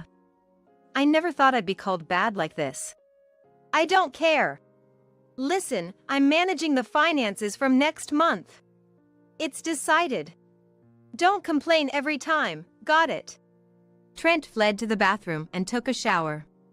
I was far from convinced, because I felt that Trent was hiding something more. The next day, I tried to uncover the truth. But of course, there was no obvious evidence lying around the house. It's strange. I felt like he was hinting he needed money, but, Suddenly, I remembered our savings account. Actually, we had set up this account after getting married. It was intended for emergency expenses. I noticed that the drawer containing the banking card had been slightly opened. I haven't opened it recently, surely not. Tentatively, I checked the bank balance online. And there it was, the balance was only $7. What? What is this? I was speechless to see that, which should have been well over several $1 million, was almost nothing. That night, I confronted Trent, but the answer I got was unexpected. What's wrong with me using it? I earned the money. If you don't like it, we can get a divorce, you know? What do you mean? This was the account we were saving for emergencies. I can't believe you used it without asking. What did you spend it on? Trent was unapologetic. Moreover, he boldly claimed it was his money. However, the withdrawn amount was about $6 million. Obviously something was wrong. I was thinking of divorce if he evaded the reasons, but it ended up with him implying divorce first. However, Trent, with a composed attitude, blurted out something outrageous. Well, it was for my girlfriend. What? I spent it on my girlfriend. Got a problem? Trent casually admitted to having an affair, with a creepy smile on his face. I was beyond angry and managed to deal with the situation calmly. She's younger and cuter than you, so I don't mind getting a divorce at all. Oh, really? Well, since you're so openly talking about your affair in front of me, you must be prepared, right? Then Trent burst out laughing. Ahahaha. Hilarious. You know, in this world, evidence is everything. Proof? Preparedness? Do you even have that? Sure, I just admitted to having a girlfriend, but do you have any proof of that? Trent revealed his infidelity, confident that I had no proof. Essentially, without evidence, I couldn't prove his adultery. This meant that no matter what was said, he could deny everything in a crunch since there was no proof. In the world, you often hear about housewives realizing their husband's infidelity, then getting compensation in divorce court. But reality isn't so sweet. You won't be able to do anything to me and will be divorced. What's that supposed to mean? See? You're starting to understand your position, right? You don't want to be divorced, do you? So just shut up and follow what I say. The reason doesn't matter. Trent smirked triumphantly at me. I despised Trent from the bottom of my heart, but I knew I had to handle this calmly. Okay, so I'll be managing the finances from next month. Oh, and I have plans to go on a trip with my friends next weekend. I won't tell you where to avoid being caught. Anyway, it'll be interesting to see what you can do with just $100 a month. Trent then went into the bedroom. After a while, I could hear him talking to someone in the room. It must have been his mistress. On that day, I realized I was betrayed by my husband and my life was being controlled. Or so it seemed. A month later, Trent returned from his trip with his friends, rolling his suitcase. I'm back. Had a blast. Don't expect any souvenirs from me, obviously. Hey, what's this? Trent probably wanted to flaunt his dominance as he entered the house, with his snide remarks echoing down the hallway. But without paying attention to his voice, I was sitting on the living room sofa, legs crossed. And there, spread out on the floor around me, were all the pieces of evidence of Trent's infidelity, waiting for his return. Photos, investigation reports, WhatsApp conversations, and more. I had laid out all the evidence I had meticulously collected. Hey, what's this? I thought I'd show you my face one last time before leaving. How about it? This is all the evidence I've been gathering for so long. I smiled at Trent, who turned pale. He seemed frightened by my gaze. All his earlier bravado had vanished. Proof? What?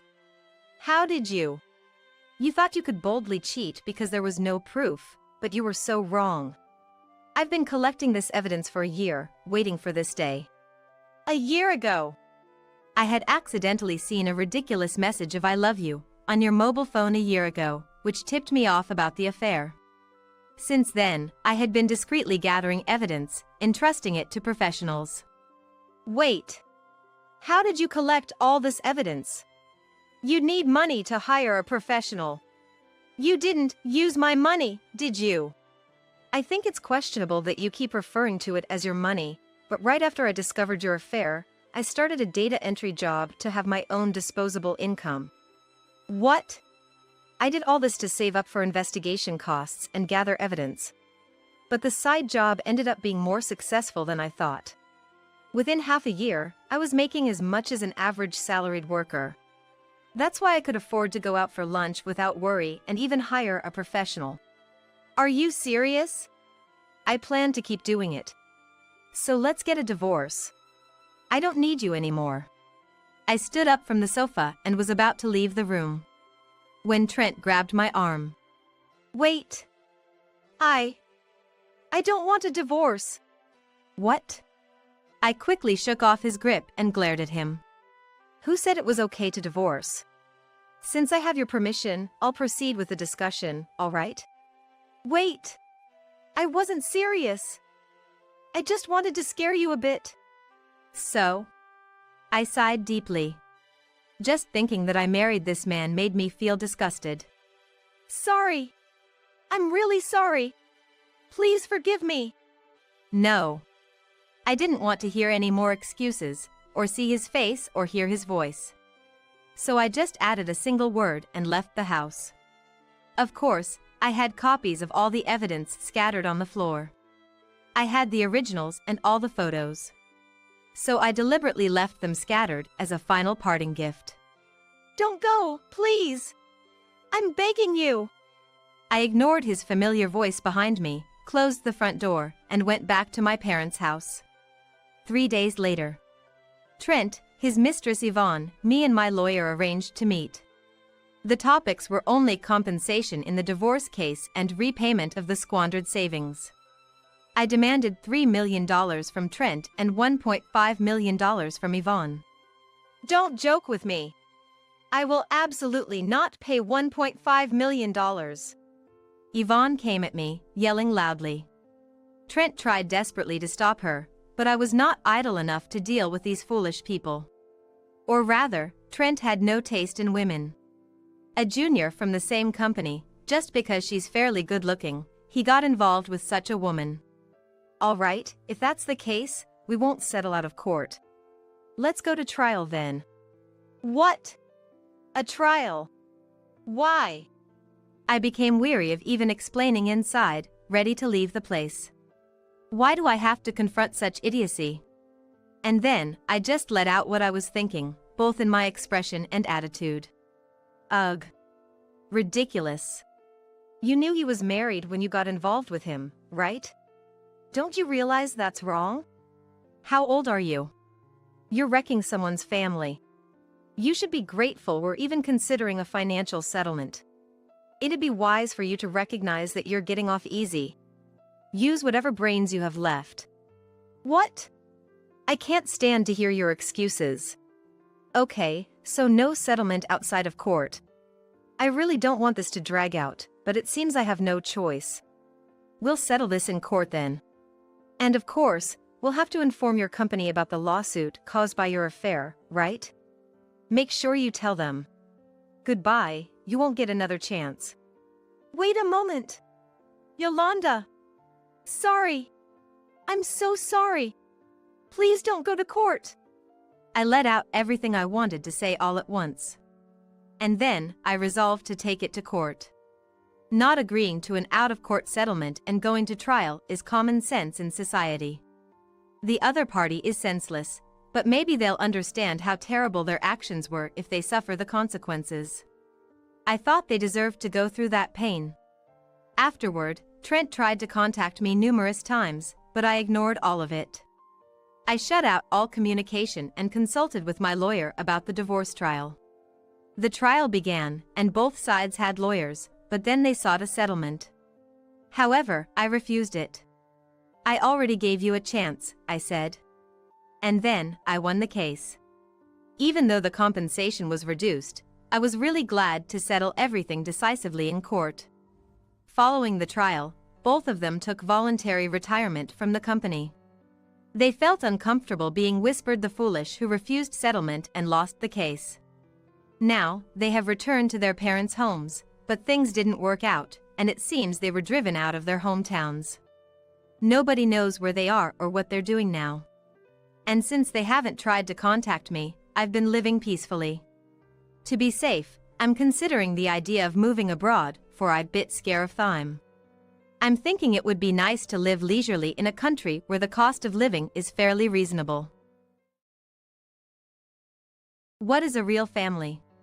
Is it about being blood-related? If that's all it takes to be a family, then I have none.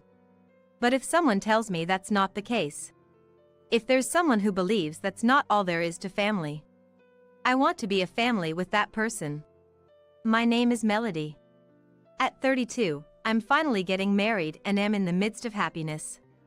I met my fiancé Patrick at work, through a certain topic of conversation.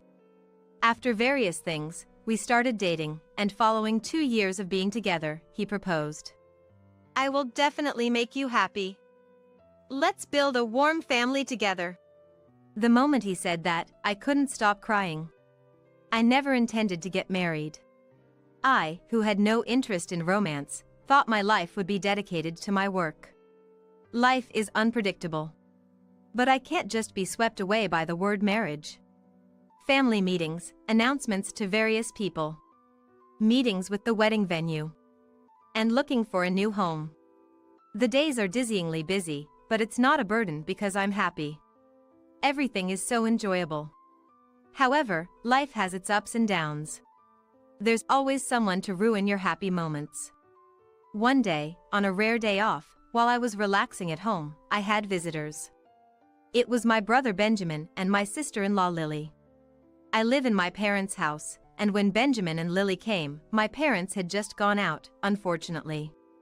I wish they had contacted me in advance. They said they were nearby and decided to stop by. Well, this is Benjamin's parents' house, so they're free to come whenever they want. But all I can do is serve coffee, you know? Just seeing your face, so full of happiness because you're getting married, is enough for me. Saying that, Benjamin patted my head. What's it like to pat the head of your sister, who's over 30? I sometimes wonder, but no matter the age, Benjamin's gentle and warm hand always brings happiness to my heart. Even when I become a grandmother, I'd like to be patted by those wrinkly old hands. Benjamin, still with few wrinkles on his hands or face, is 35. He just married a young woman 10 years his junior last year. For me, Lily is also much younger. Welcome, Lily. When I greet her like this. Thanks. Lily's response is always quite cold. That's just how she is. While Benjamin and I were talking in the entrance for a bit, Lily promptly entered the house and sprawled out on the living room sofa, as usual. Everything as usual. At first, I was amazed, but if this is Lily's normal, it's not for me to comment. If it bothers anyone, Benjamin will say something, so I keep quiet. But there's one behavior that still concerns me. It was when Benjamin stepped away to the bathroom. Hey, Melody. The moment she calls my name, I brace myself, as usual. To me like that, Lily said. Are you really going to be a housewife after getting married? At the family meeting of me and Patrick's families, I talked about quitting my job to become a housewife, and Lily knew because she was there. That's right. Really? Become unemployed, for real? Unemployed, is that such a strange thing? Being a housewife is hard, too. Our mom is one, and it's an important job, protecting the home. When I say that, she laughs at me as if I'm lecturing or making a joke. That's funny. You probably weren't needed at the company anyway. Becoming unemployed, that's the worst. Lily, you're the same, aren't you? It seems like she looks down on it, but Lily herself is actually a housewife. I come from a wealthy family. I'm the daughter of a company president. It would be strange for someone like me to work, right? Besides, I'm loved by Ben. Ben refers to my brother and Lily's husband, Benjamin. So, is she implying that I'm not loved by my fiancé, Patrick? But that's not the only troubling part. Lily's family runs a business, and she indeed is a president's daughter. I attended the family meeting when Benjamin was getting married. I remember Lily's parents flaunting their flashy jewelry and boasting about their expensive, custom-made suits. But behind the scenes, I know about the complaints of low wages among the employees and the salary cuts for staff while increasing the president's salary. Moreover, Lily, who doesn't actually work, gets paid as an employee. It felt like seeing the dark side of small, family-run businesses. Growing up in such a family, there are many things about Lily that make me wonder where the president's daughter is in her. For starters, stop monopolizing the sofa by sprawling out on it. And what's with rummaging through someone else's fridge and shelves, taking out drinks and snacks? And don't just eat them. That's the chocolate mousse I was hiding. I bought it on my way home from work yesterday and was planning to have it for a snack. I was just helping you not to get any fatter. You should be thankful. Thankful, my foot. I was irritated, but I am the elder one. Getting seriously angry over a younger person's joke would only add to my gray hairs and wrinkles. The best thing is to ignore it. But Lily's audacity doesn't end there. It happened during the crucial wedding dress selection for my wedding. Mom wanted to see it too, so she left work early to meet me, but somehow, Lily was also there. Yikes! An unrefined exclamation slipped from my mouth. I just can't be that tolerant. Sorry, but no. I got married just last year, so I think I can give some good advice. Since you are older, maybe avoid flashy dresses? Maybe just a simple dress would be better? What kind of advice is that? Do you even know the meaning of advice? It's supposed to be helpful. Not at all helpful. I feel like she's out to kill my spirit. For now, ignore Lily, just ignore. If that's impossible, empty my mind. Stay calm, and Lily's presence will become nothing. No way, Melody, a princess line dress wouldn't suit you. That's for young and cute girls like me. Do you even know your age? A mermaid line is a no-go too. It shows the body shape too clearly. That's for someone with a nice body like me. Your figure is just unsightly, you know? And showing your back is a bad idea too. That's for beautiful girls like me to show off their dazzling radiance. Your back would just look gloomy. I can't stay calm anymore. Shut up, you woman.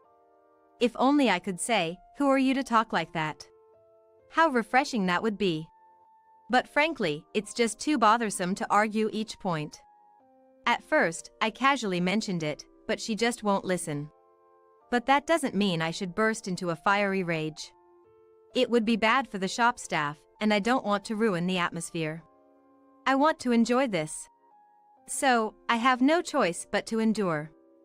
Aiming for emptiness, then giving up, repeating this, I somehow managed to finish choosing the dress. Afterward, the three of us went to a cafe. By then, I was really exhausted. It's great that you found a nice dress, Mom said. I nodded in agreement. The dress was nice, but the person wearing it is a bit iffy, Lily said. Enough. Even Mom frowned at Lily's harsh words. Being mindful of her role as a mother-in-law, Mom rarely argues back with Lily. But perhaps she couldn't bear it any longer. Lily. It's not right to speak about people that way, she admonished her. In that moment. That's terrible. Carol, are you bullying me? I was just trying to be helpful. And there it was. It's not like that. After all, Melody isn't your real daughter. Why support her like she's your own blood? Lily started saying outrageous things. Mom, looking distressed, fell silent. She's an adopted daughter, right? So to me and Ben, she's a complete stranger. A person with no blood relation. I was just tolerating that and giving grateful advice. I was speechless. That's right, I'm not her biological daughter. My biological parents died in an accident when I was young, and my current adoptive parents took me in. They gave me as much love as biological parents. Raised by adoptive parents who treated me like their own daughter. My parents and Benjamin, they definitely consider me family. And she dares to say such things to us. I felt the blood drain from my face. But Lily's tirade didn't stop. I think it's enough that Benjamin married me, a president's daughter. Now might be the time to disown the outsider Melody, right? We would never do that. But my dad says it too.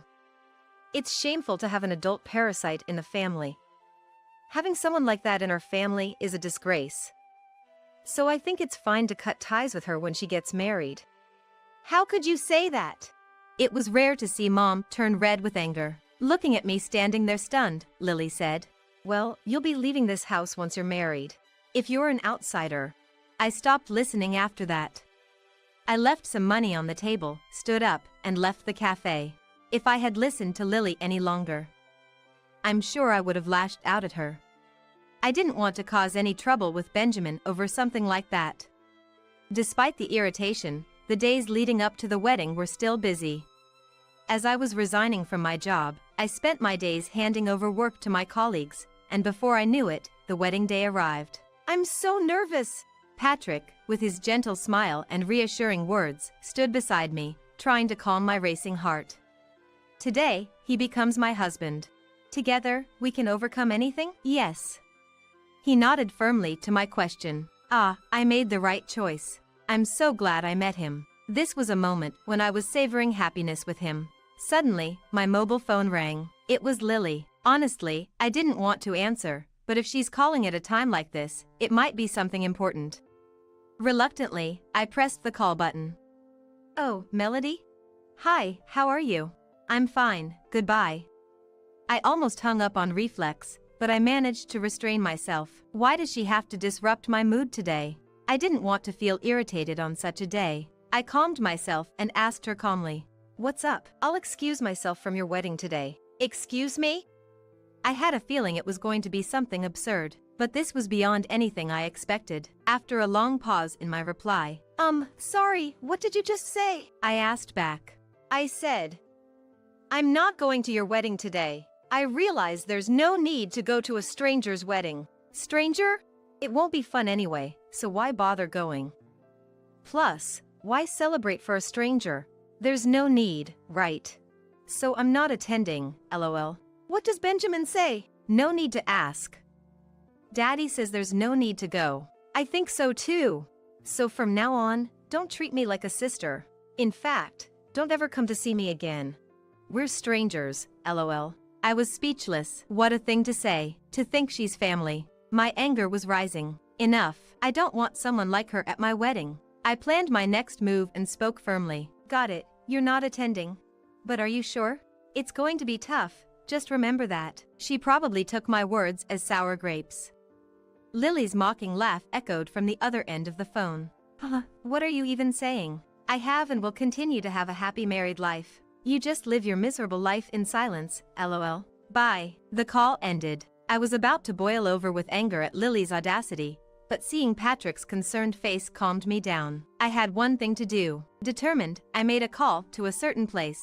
After doing what I needed to, I switched my mindset and walked down the aisle as a happy bride. I enjoyed a wonderful reception, and then I realized, hey, isn't this the best ceremony? Because that awful Lily isn't here. The depressing presence that always had something nasty to say was absent. It was unexpected how much lighter and happier I felt without Lily there. As the reception neared its end, it was time for the bride and groom to give their thank you speech. The groom, Patrick, stood up, and I moved to stand beside him. At that moment, bang!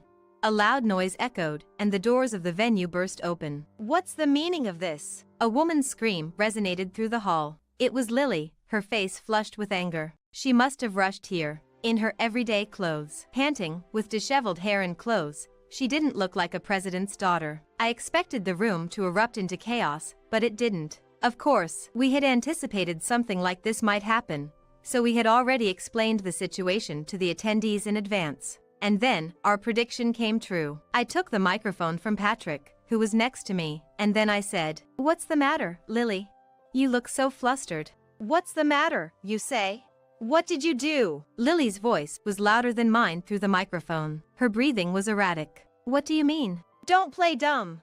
Our company suddenly lost major clients who said they'd stop dealing with us. They mentioned it had something to do with you. What's this about? Oh, that was quicker than I thought. That was my honest reaction. I smiled. "You see, I know various business owners. I told them about the situation with your family's company, that a company run by a family like yours would soon go bankrupt." How do you know business owners? Aren't you just a clerk? Time to reveal the truth. My late biological parents, they were fairly prominent business owners. When they passed away, and I was left in shock, all our business partners came forward to support me. What? So you were a president's daughter? It's not a big deal. Just a small company with about 300 employees. 300? Our company only has just over 100. But why were you just a clerk then? Someone acted as the president in my place until I became an adult. I couldn't just oust them after I grew up, so I stayed on as a clerk. But now that person is retiring, and my husband Patrick will be the next president. He's been recognized for his abilities. What? You're going to be a president's wife? Lily was taken aback. "By the way, your family's company has a big deal with ours, right? Started because you insisted on it, wasn't it?" What's going to happen to that? "Of course, that deal is nearing its contract end too, so no renewal."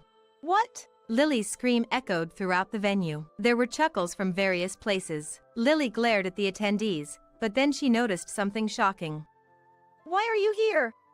She was looking at the family section. Yes, there sat my brother, Lily's husband, Benjamin. Benjamin shrugged lightly at Lily's words. Why? Because I'm Melody's brother, but there's no blood relation. You don't need to attend a stranger's wedding. To you, family is only about blood, huh? He said, looking sad. I don't think so. Family is certainly about blood relations, but there's so much more to it. I've grown up with Melody and I love her as my family. I've never thought of her as anything but my sister. Melody will always be my dear sister. At that moment Benjamin spoke, tears streamed down my face. I had always struggled since childhood, constantly questioning if I belonged in this family. Every time, my parents and Benjamin reassured me with a smile, "Of course, you do." They'd say, "You're an important part of our family," and hug me. Their comforting hand on my head saved me so many times. As Lily stood dumbfounded, Benjamin continued. Lily, it's a shame. I never thought you could be so terrible. Sorry, but my love for you has completely cooled off. I can't be married to someone who calls my family strangers. What, Benjamin, what are you? I'm divorcing you. What? Why? Don't you see the contradiction in what you're saying? What? If family is only about blood relations, then you and I are complete strangers, aren't we? No, that's different.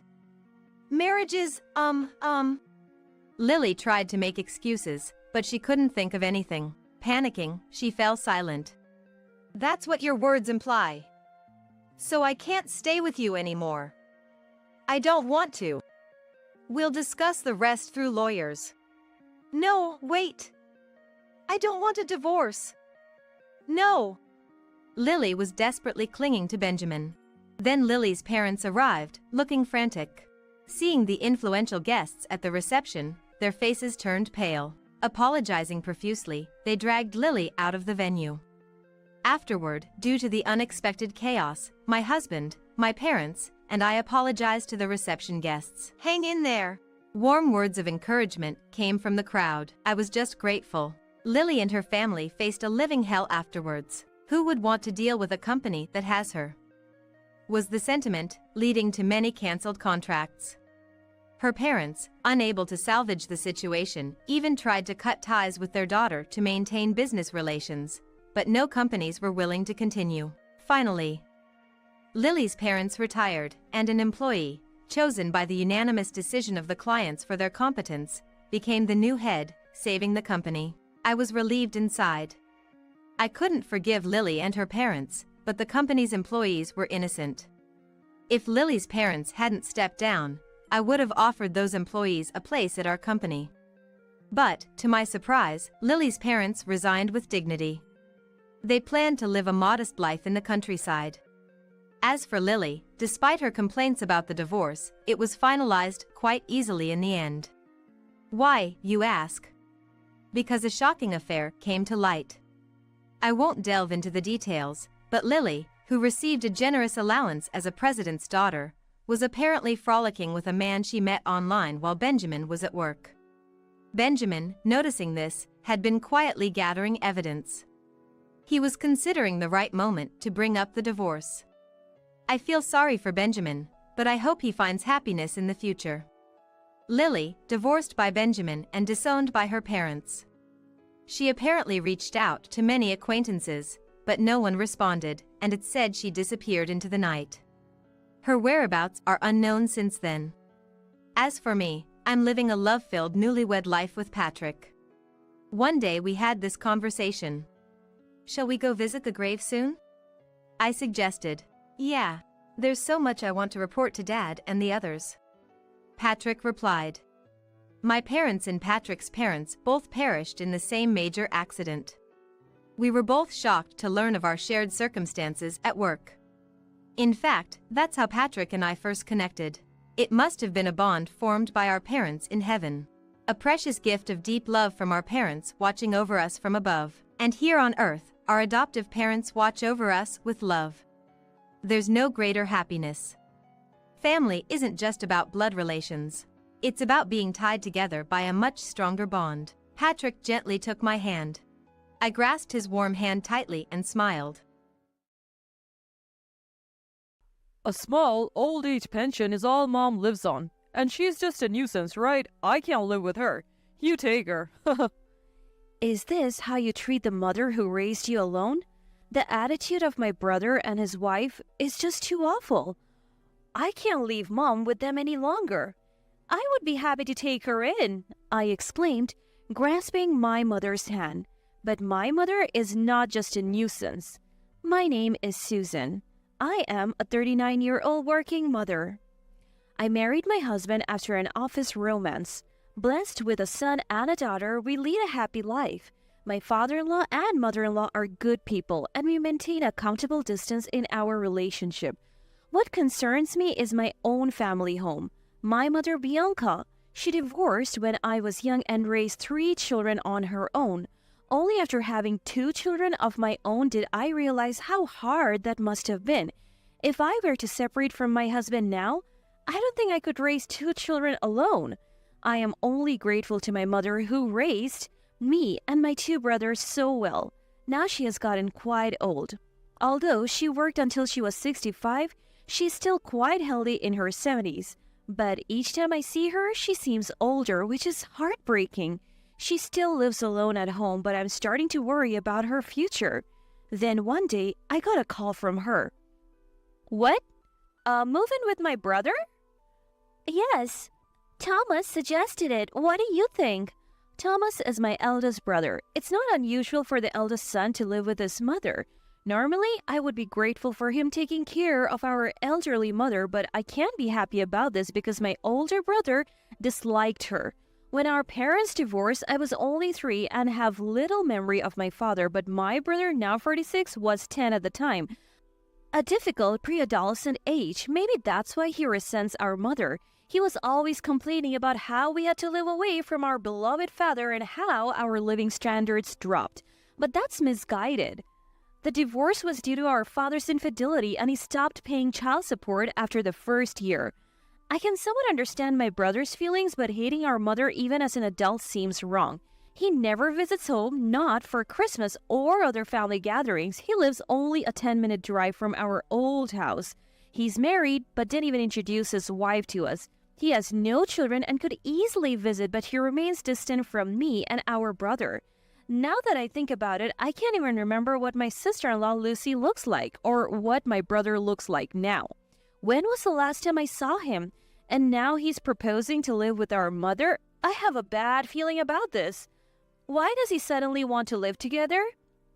Oh, his rental lease is up for renewal. Apparently, his salary has decreased due to the economy, so he's having a hard time and wants to move in. What? That's completely self-serving, typical of my brother. If he wanted to live with mom out of concern for her, that would be one thing, but just to secure his own housing? No way. But the decision is up to mom. What do you want to do, mom? Well, living alone has its perks, but it's starting to get inconvenient. Then yesterday, Thomas and Lucy came to visit. Oh, really? Thomas apologized deeply, saying he was sorry for everything and asked to be allowed to show filial piety from now on.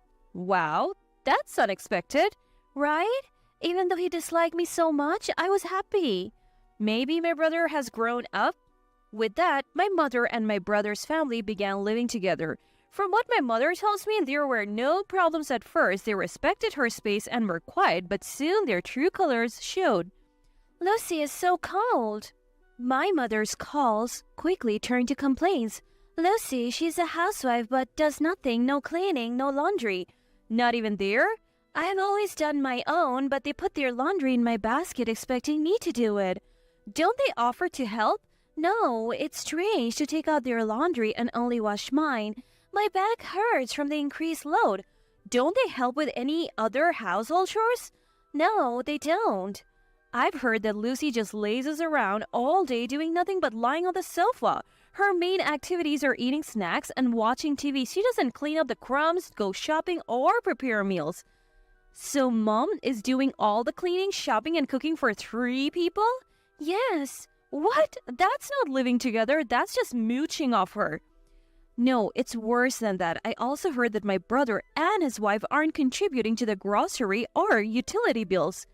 Really? Really? I was so astounded I couldn't close my mouth. Why didn't you discuss and agree on these things before moving in together? I asked, but mom seemed troubled. We did talk about it beforehand, she said. At first, my brother was paying mom the agreed amount, but that soon stopped, even when she subtly asked for it. This month's tied with extra expenses and my reduced salary, he would say, evading the issues. Not paying rent, utilities, or food costs? Where are they spending their money? Actually, they bought a car.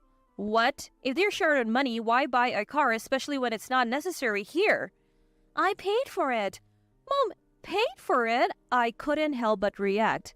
They said it would be hard for me to get to the hospital or shopping, so they would drive me around, but I haven't ridden in it once. It was so outrageous that I tried calling my brother, but he wouldn't answer. It ended up being call rejection. Unbelievable. A few days later, another call from mom. This time, shocking news. Thomas got laid off and is now unemployed. It was a seriously unsettling story. A few days later, my worries grew when my calls to my mom went unanswered, and she didn't contact me either. Filled with anxiety, I asked my husband to take care of the kids and hurriedly boarded a train. If we lived closer, I could visit my parents' home more often, but due to my husband's job, we live far away. After a 2-hour train ride, I arrived at my childhood home, which seemed much older than I remembered. Standing in front of the house, I rang the doorbell, but with no response, I gently tried the front door, and it opened easily. That meant someone must be home, but why was there no answer? Just as I thought to call out, wondering what was happening, I heard a groaning sound. Unmistakably, it was my mother's voice. Mom? Rushing into her room, I found her lying on the floor. Mom? I felt my blood run cold. I hurried to her side and called out to her. Then her eyes opened. Mom, are you okay? I need to call 911. As I reached for my phone to dial, she stopped my hand. Mom? Hungry. What? Well, what do you mean? Are you in pain? I need to call for help. I was hungry. Despite my urgency to call for help, she wouldn't let go of my hand. Struggling to free myself, she mastered all her strength and said, "I'm hungry." And then she collapsed back onto the floor. "Thank you. I haven't eaten anything since yesterday." My mother continued to eat voraciously. In front of me, who had hurriedly bought food, she devoured everything with incredible speed. Even in her 70s, her appetite hadn't diminished. But this wasn't the time to be impressed. According to her, my brother and his wife, knowing she couldn't move due to back pain, had left her alone and gone out.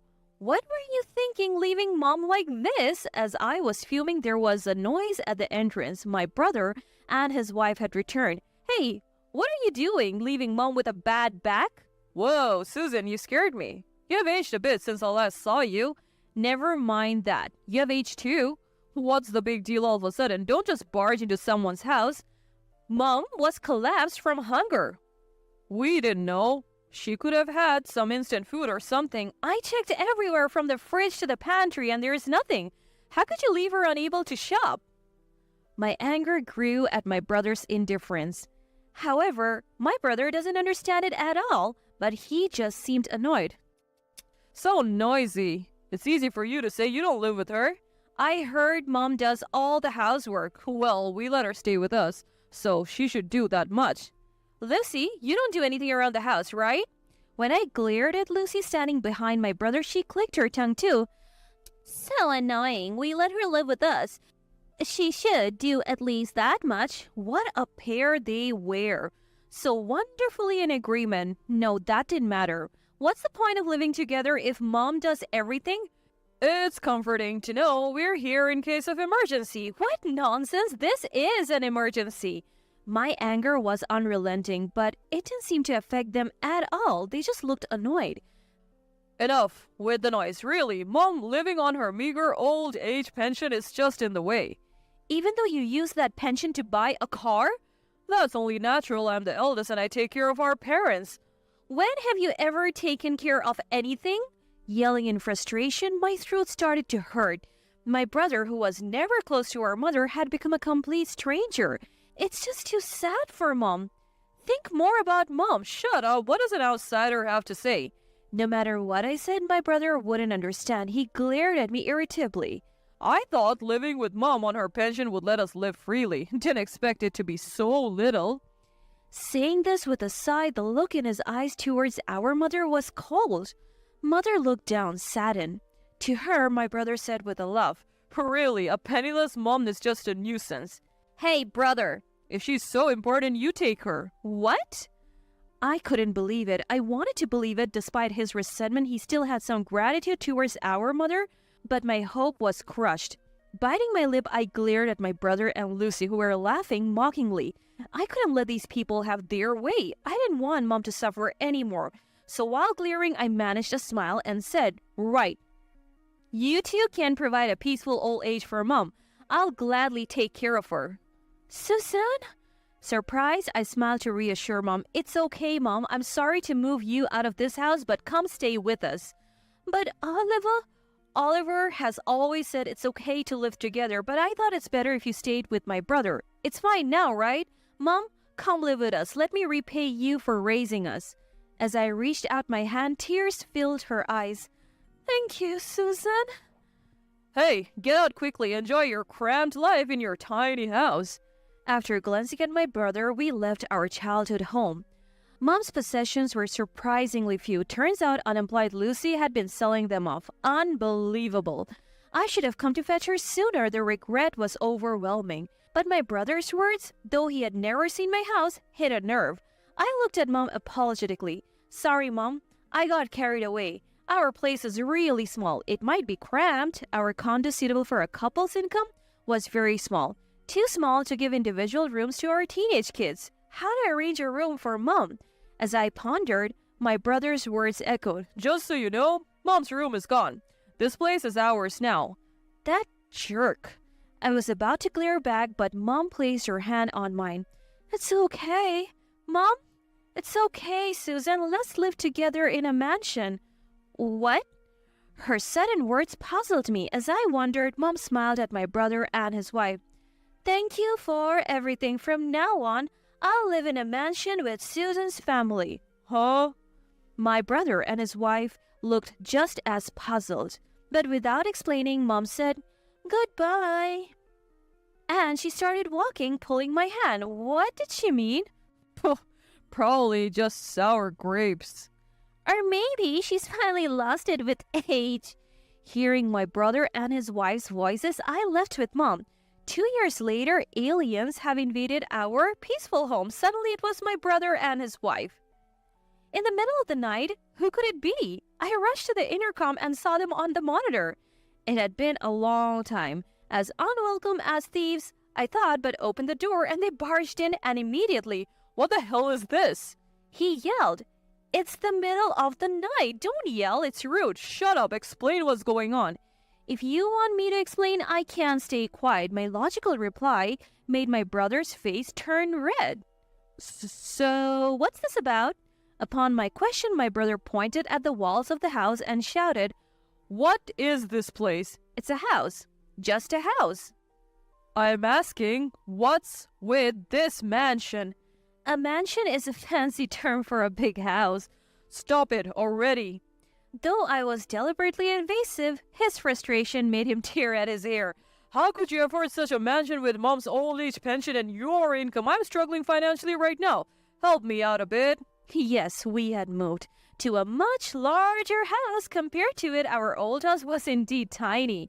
That's right. Certainly, our income wouldn't have been enough for this house. I smiled. "Thanks, brother," and said, Huh? My sudden gratitude puzzled him, so I repeated, "Really? Thank you," I said. What do you mean? "Thanks for handing Mom over to me. This house was built with her money." What? How could she afford this? We barely had savings growing up and her pension was so little. "Maybe it's from an inheritance?" Huh? "Did you know? Mom's dad, our grandpa, was quite wealthy." Now that you mention it, it does ring a bell. "Mom received a substantial inheritance from him?" That can be. We lived a poor life when we were kids. "Mom tried to outdo her ex-husband who wouldn't pay child support. She vowed to raise us with her own strength without touching the inheritance." I was stunned to hear the amount. Despite having that money, she chose a hard life out of pride. I respect her for that. Sure, we might have been poor, but I never hated it. She managed to send us to good schools and provide a normal life. How could you treat Mom so badly after all her hard work? What are you doing here now, especially in the middle of the night? Go back home." I pointed out, but my brother didn't move. Then Lucy, unabashed, chimed in. "So this house belongs to Bianca, right? That means it will eventually be ours." Huh? Her sudden claim baffled me, but Lucy looked down on me. "Of course, even if you inherited as a provisional heir, we have a right to a compulsory portion." She was well informed, but I responded firmly. "Too bad. This house is already mine, gifted to me during Mom's lifetime. The deed is in my name." "What? Even if it's a gift, we still have rights to a portion. You will have to pay us." Despite not working, Lucy knew about these things. She had a point. If Mom's only asset was this mansion and it harmed my brother's compulsory portion, he could claim his share after her passing. But unfortunately for them, that wasn't our intention. I showed them a paper I had prepared for such a situation, brought by my husband who sensed the need. Good job, husband. I'm impressed now. This is a statement of Mom's asset. Huh? First, this house was gifted to me as my property. Huh? Then most of the remaining cash goes to our middle brother. Huh? And the last of the assets is this. I pointed to the item. Yes, it was our childhood home, currently occupied by my brother and his wife. You were gifted our childhood home, right? You can't say you didn't receive it. The house may be old, but it's in a great location, quite a valuable property. You should be benefiting the most, even more than our middle brother, with this mansion and the cash, right? When the results came out, I was quite dissatisfied, but it couldn't be helped. If this meant cutting ties, then it was a small price to pay. The middle brother had already agreed. Any complaints now? I had no sympathy for my brother who forcefully ousted our mother and took over our childhood home, regardless of how hard his life might be. I'll let you have the childhood home, but go back. This means we're done with you.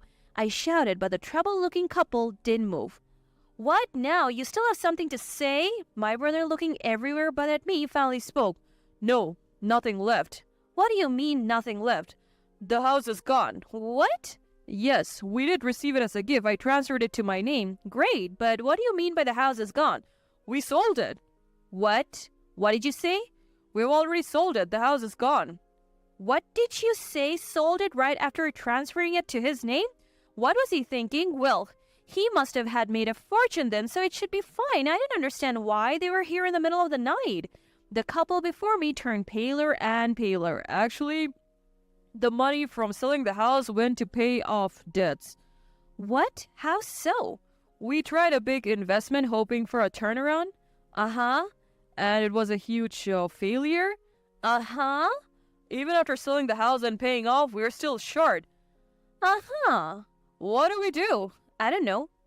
I was speechless. Apparently, they paid off their debts by selling the house, but then made another investment, which surprisingly failed, plunging them back into debt. So that's why you came here in the middle of the night? Please hide us or even pay off our debts. As if. You brought this on yourself. My husband and I tried to prevent them from entering the house, but as we were struggling, oh, a siren. What? A police car siren sounded and stopped in front of the house. The couple, clearly guilty of something, fled. They must have done something illegal beyond just failing to repay debts. It was Mom who called the police. She had been watching everything. I wondered if I failed at raising my child, she murmured weakly. Later, I got a call from my brother. Lucy had filed for divorce. No surprise there. Lucy, who never wanted to work, probably saw no more use in him. I only got a call about the divorce from someone who never announced their marriage. As expected, he called to ask for money. Turns out, ex-Lucy also got into investing post-divorce. Claiming to have better foresight than that man, she quickly went bankrupt and into debt. Then, unsurprisingly, she turned to my brother for help. Ridiculous! I only told him I wanted no further involvement. Mom is happily gardening in the splendid garden of her new home. She started a home garden and my teenage sons are happily helping, enjoying the harvest. The spacious house comfortably accommodates the visiting family of my middle brother. I want to make this beautiful house a place of happiness for Mom till the end. I see it as my way of repaying her. Leave the money and get out quickly. Charlotte's harsh words saddened me. We may not get along, but we're family after all. How could she say something so heartless? As I felt lost, Thomas grinned and said, "Well, that went as planned. Mission accomplished." At that moment, I had no idea the chaos that was about to unfold. My name is Violet. I met my husband Thomas at work. I work in the office of a shipping company while Thomas is a truck driver. My first impression was that he's a robust guy, both physically and in personality. He's good at his job and kind to his colleagues. However, he wasn't so adept at the romantic game. Whether it was making a move or proposing, he was like a pitcher who only threw fastballs, no change-ups. But I prefer a straightforward man over a guy who thinks he's a playboy. As our relationship progressed and tensions eased, I found him quite interesting. Above all, he gave me a sense of security that I could rely on him. We got married and were blessed with 2 children. Our son and daughter have moved out and live on their own. Now, Thomas, Dad, and I live in a large house. Mom passed away 5 years ago due to illness. Thomas and I still work together at the same shipping company. Thomas has been promoted to a supervisor and now handles the dispatching. We had a happy marriage, but one worry was my brother Jason. Dad is soft on Jason. Jason has been dreaming of becoming a rock singer since he was a teenager. He's still chasing his dream, pompadour and all, no matter his age. I won't discourage anyone from following their dreams. However, when he runs out of money, he comes to borrow from Dad, and Dad, being soft, lends him the money. "Dad, lending money is fine, but has he ever paid you back?" "Violet, when you lend money, you should do it with the intention of giving. That means you shouldn't expect it back. Remember that." "But Jason thinks he'll somehow make it. He's underestimating life's challenges. Isn't that risky? When I was young, I dreamed of becoming a novelist. But Victoria's parents said if I was going to marry her, I needed a stable job. So I gave up my dream and chose to marry. I don't regret getting married, but I do regret giving up my dream. That was the first time I'd ever heard about my dad's younger days. So that's why I want to support Jason's dreams. But it doesn't seem like Jason's putting in much effort. Do you really think he can achieve his dreams while goofing off all day? Mountain climbing isn't just about conquering the peak. Every step you take along the way is part of the story. Well, you sound like a poet. Makes sense since you wanted to be a novelist. Come on, you're making me blush with such direct praise. I'm not praising you. Initially, I was worried that Jason had some dirt on Dad and was blackmailing him, but it turns out Dad also chases dreams, so he probably understands Jason's desire to escape reality. One day, Jason brought a woman home. Let me introduce you. This is Charlotte. From her name, I expected a dainty woman. She was, well, big. Hi, I'm Charlotte. I'm Violet, the sister. Nice to meet you. Charlotte is 5 years younger than me, but much larger in build. Our first impression of her wasn't great. She was curt to both me and Dad, leaving us with the impression that she had poor manners. Eventually, Jason and Charlotte got married, so she became my younger sister-in-law. Neither Jason nor Charlotte held full-time jobs. They were always quitting their part-time jobs in a huff. Charlotte practices jujitsu and has a short temper, often bragging about putting her arrogant bosses or seniors in joint locks. I just hope she never gets arrested for it. Jason brags about stories that aren't brag-worthy, like headbutting a disrespectful boss. Two kinds of stories I really can't stand: bragging about bad behavior in the past, bragging about fights. I think many women also find these kinds of bragging a turnoff. One day, Jason came home to borrow money from Dad again, and I finally spoke up. Jason, you're working, right? Why don't you have any money? I got into an argument with a plant manager just because I forgot to put away a cart. I told him it was workplace harassment. He yelled again, so I gave him a flying knee kick to the chin. Charlotte seemed pleased, asking, Total KO? I decided that if Dad wouldn't say it, I would. Every workplace has people you won't get along with. But even people I initially disliked turned out to be decent later on. I've often been glad I didn't pick a fight. You and I lead different lives. My pride is taller than the One World Trade Center, so yelling at me is practically asking for a flying knee. I couldn't believe my ears when Charlotte cut in. You're siding with a boss who harasses people? That's not what I'm saying. Oh, so you're lecturing me. You better be ready for this. Ready? Want to take this outside? Or here's fine, too. I was flabbergasted. What is she, a teenager? Feeling threatened, I walked away. I couldn't believe she was actually picking a fight. Jason didn't intervene. Would he have stopped if it were his wife fighting his sister? Getting hurt would be the last straw. I knew I had to watch out for that couple. When I turned 50, Dad got sick and was hospitalized. It wasn't long before we had to say goodbye. People said he lived a long life at 80, but I didn't feel that way. The era of living to 100. I still wanted to talk about many things with Dad.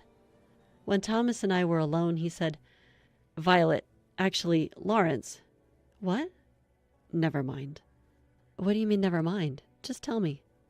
Later. Before much time had passed since the funeral, Charlotte approached me. Did Lawrence leave a will? A will? Probably not. He was hospitalized so suddenly. And if there's no will, then the inheritance. You're already talking about inheritance? I guess you're not even sad. How dare you? Want me to put you in the hospital? Try me. When I raised my voice, Charlotte grabbed my arm in anger.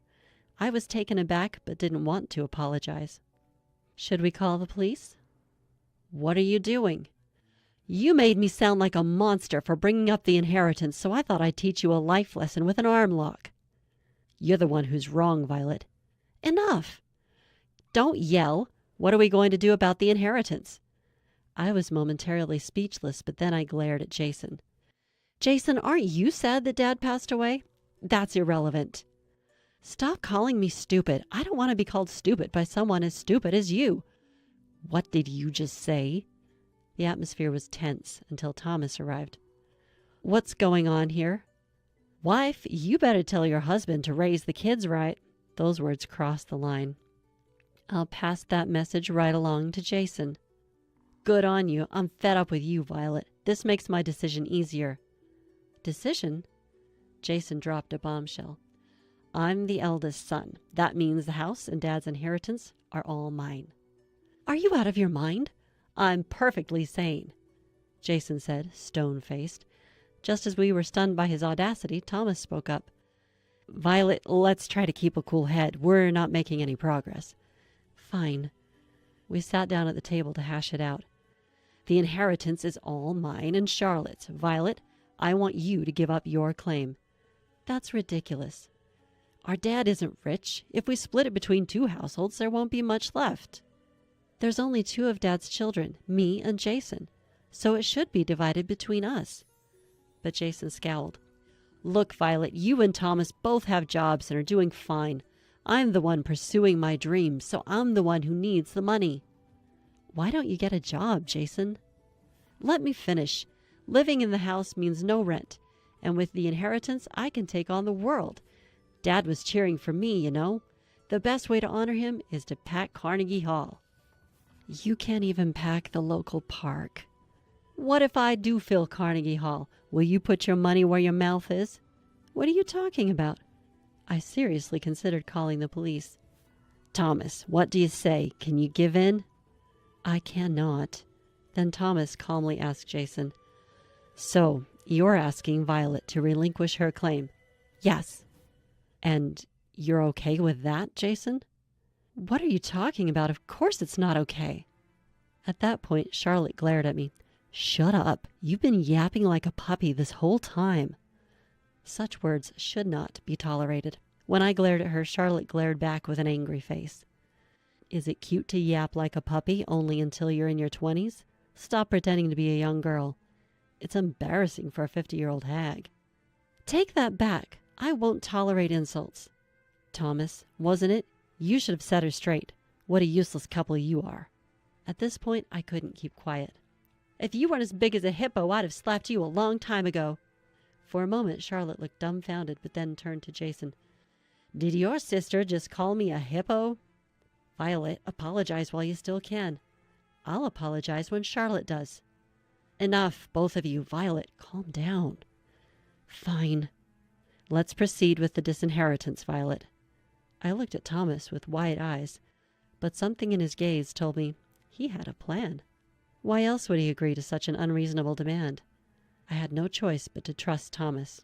So, Jason, just to confirm, you're fine with Violet being disinherited. I've been saying that. Stop making me repeat myself. It's annoying. What an infuriating couple. A wife who acts younger than she is, and a husband who thinks he's smart but is actually dumb. Leave the money and move out already. Charlotte's harsh words saddened me. Aren't we still family, despite our differences? How could she say such merciless things? Why should we be the ones to leave? I couldn't agree to this. We'll find a new place soon, but we have belongings. Please give us a bit more time. If you take too long, I'll throw everything outside. Try it, and I'll call the police. Think I'll be scared if you mention the police? I'm not afraid. Call the Marines if you want to arrest me. Unable to contain my anger, I stepped outside. I wonder if Dad is also at fault. Thomas smiled at my confusion. It worked. Our plan was a success. What? These moments make me thankful for our savings. With savings, you don't need to borrow money. Even with zero debt, there are still substantial monthly expenses: rent, utilities, food, taxes. Taking on more debt would naturally make things tougher. I've always made it a point to avoid loans, pay in full for what I buy, and save a bit each month. Years of this kind of effort mean we won't be in a bind when emergencies happen. Maybe Jason set a bad example. He lives impulsively, and when he's out of money, he turns to Dad. It was one thing when Dad was working, but he had no problem borrowing even after Dad retired. I always tell my kids how important it is to save, so they don't end up like that. Thomas and I settled into our new condo. Once we'd finished unpacking, Thomas said, "Let's consult a lawyer first." A lawyer? to initiate the renunciation of inheritance. Are we really giving it up? That's when Thomas finally told me what he had almost mentioned before. While playing chess with Lawrence, he quietly mentioned that he lost all his savings and is in debt. What? Because of Jason? Yes. That made them even more unforgivable. Maybe that couple also shortened Dad's life. You're not entirely right, but you're close. Huh? Thomas told me something even more shocking. Charlotte had yelled loudly from behind Dad and pushed him with both hands. It wasn't just a one-time prank. It had happened multiple times. Dad started fearing it was an attempt to induce a heart attack and couldn't say anything when Jason came to borrow money. I never thought they'd go that far. In other words, Lawrence had much more debts than assets. You get what I'm saying? Yes, now I get it. Inheritors receive not just assets, but also debt. If the debt exceeds the assets, you can renounce the inheritance. Let's ask the lawyer. That's the best course. We consulted a lawyer and successfully renounced the inheritance. Just as I thought they might show up, Jason and his wife barged into our new condo. Violet, you set us up, didn't you? Set you up? What are you talking about? Don't play dumb. There's no inheritance from Dad, just debt. You knew, didn't you? I had no idea. This won't end with just an arm lock. Be ready for a chokehold. I calmly took out my mobile phone. Hello, is this the police? What are you doing? Charlotte grabbed my phone and shut it off. Violet, how are you going to take responsibility for this? Then Thomas stepped in. Jason, I recall asking you multiple times if it's okay to relinquish the inheritance, right? So you knew it was drowning in debt, didn't you? I had no idea. Whenever Jason needed money, Lawrence would lend it without a second thought. He gave out big amounts like it was nothing. I assumed Lawrence must be well off. Jason was at a loss for words when Charlotte interjected. Nice try, but you're not weaseling your way out of this. We inherited those debts. You two need to do something about it. What responsibility are you talking about? My spouse and I are not responsible for any of this. Hey, are you going to do something about this or not? Threats won't work on me. Or should we lay it all out for a third play? I'll share every detail of what happened. Jason, are you okay with that? How would I know that Dad went into debt just to give Jason money? If I knew, I would have stopped it. Do you even realize you shortened Dad's life? Unable to respond, Jason stayed silent, but Charlotte was defiant. If you're going to say that, are you okay with both of you ending up in the hospital? Enough of this nonsense. If you lay a hand on me or coerce me, it's jail time. Your threats don't work on me. You're 45 and talking like some high school delinquent. Charlotte smirked, glanced back, and looked at Thomas again. Wait, were those lines aimed at me? Right after saying it, you coerce me? Coercion is a serious crime, you know. You won't get probation. Idiot! Are you a judge now? It's complex to decide whether probation applies in any crime. Don't talk nonsense when you know nothing. Seeing Charlotte's tirade, Thomas turned to Jason. Jason, are you okay with this? Charlotte, just shut up for a second. Excuse me. Who are you telling to shut up? Feeling something dangerous in Charlotte's menacing glare, I said, If you want to fight, do it outside. I won't allow it in my house. Let's go back for now. As Jason stepped out into the hallway, Charlotte followed. I quickly closed the door and locked it. I could hear their arguing voices, but I was more concerned about causing a disturbance in the neighborhood. Did you just tell me to shut up?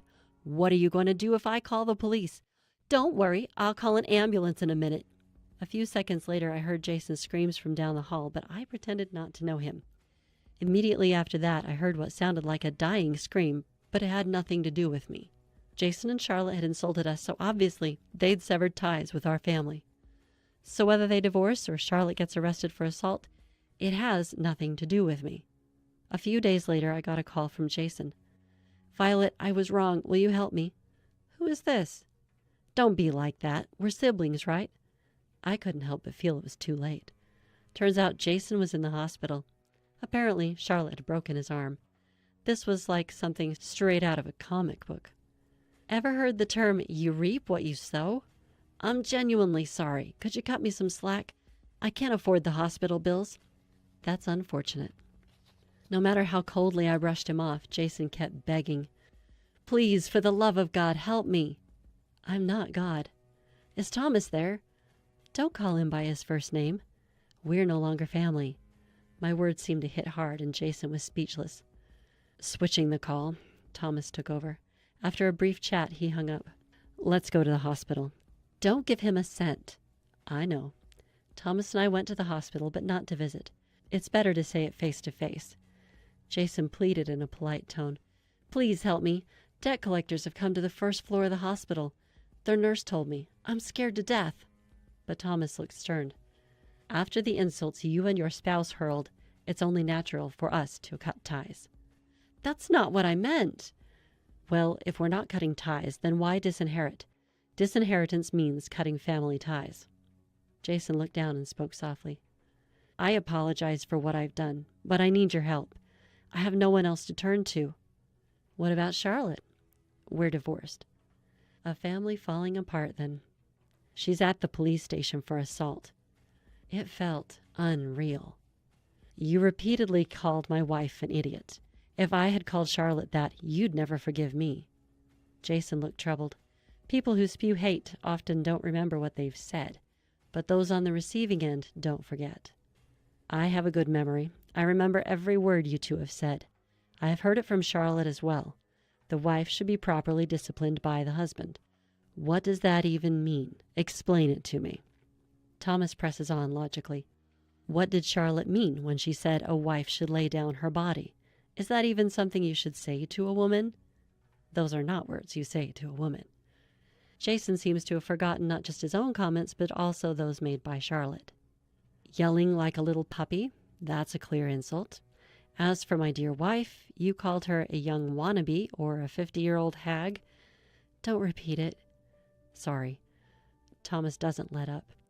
You said it to me as well. When I asked repeatedly if I should disclaim my inheritance, you told me to stop making you repeat yourself because it's annoying.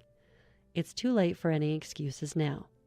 Jason lowers his head on the bed, looking like he's about to cry. I'm really sorry. Can you please find it in your heart to forgive me? No way. Charlotte called my wife an old hag, and you insulted me by saying I'm not mentally sharp. By the way, what does not mentally sharp mean? Explain it to me. Thomas glares at the trembling Jason. Explain it. What? Jason shakes and his eyes go wide with a terrified look. If I weren't in a hospital, I'd be yelling right now. Let's just cut ties off completely. You're the one who said to leave the money and move out quickly. Thomas looks down at the dejected Jason, then turns to me. Shall we go? Yes. After all was said, I thought Thomas might end up offering financial help out of a sense of divine mercy, but he stood his ground. As we left the hospital, a smile crossed my face. I saw your scary side today. There's nothing like that. Be kind to me, okay? Of course. The storm has passed. From now on, I hope for peaceful days, basking in the warmth of spring sunlight. I've been putting up with you, making me feel terrible all this time. So the least you can do is contribute to the wedding costs. It's your daughter's big day, after all. But why aren't you inviting me to the wedding? Well, it would be embarrassing.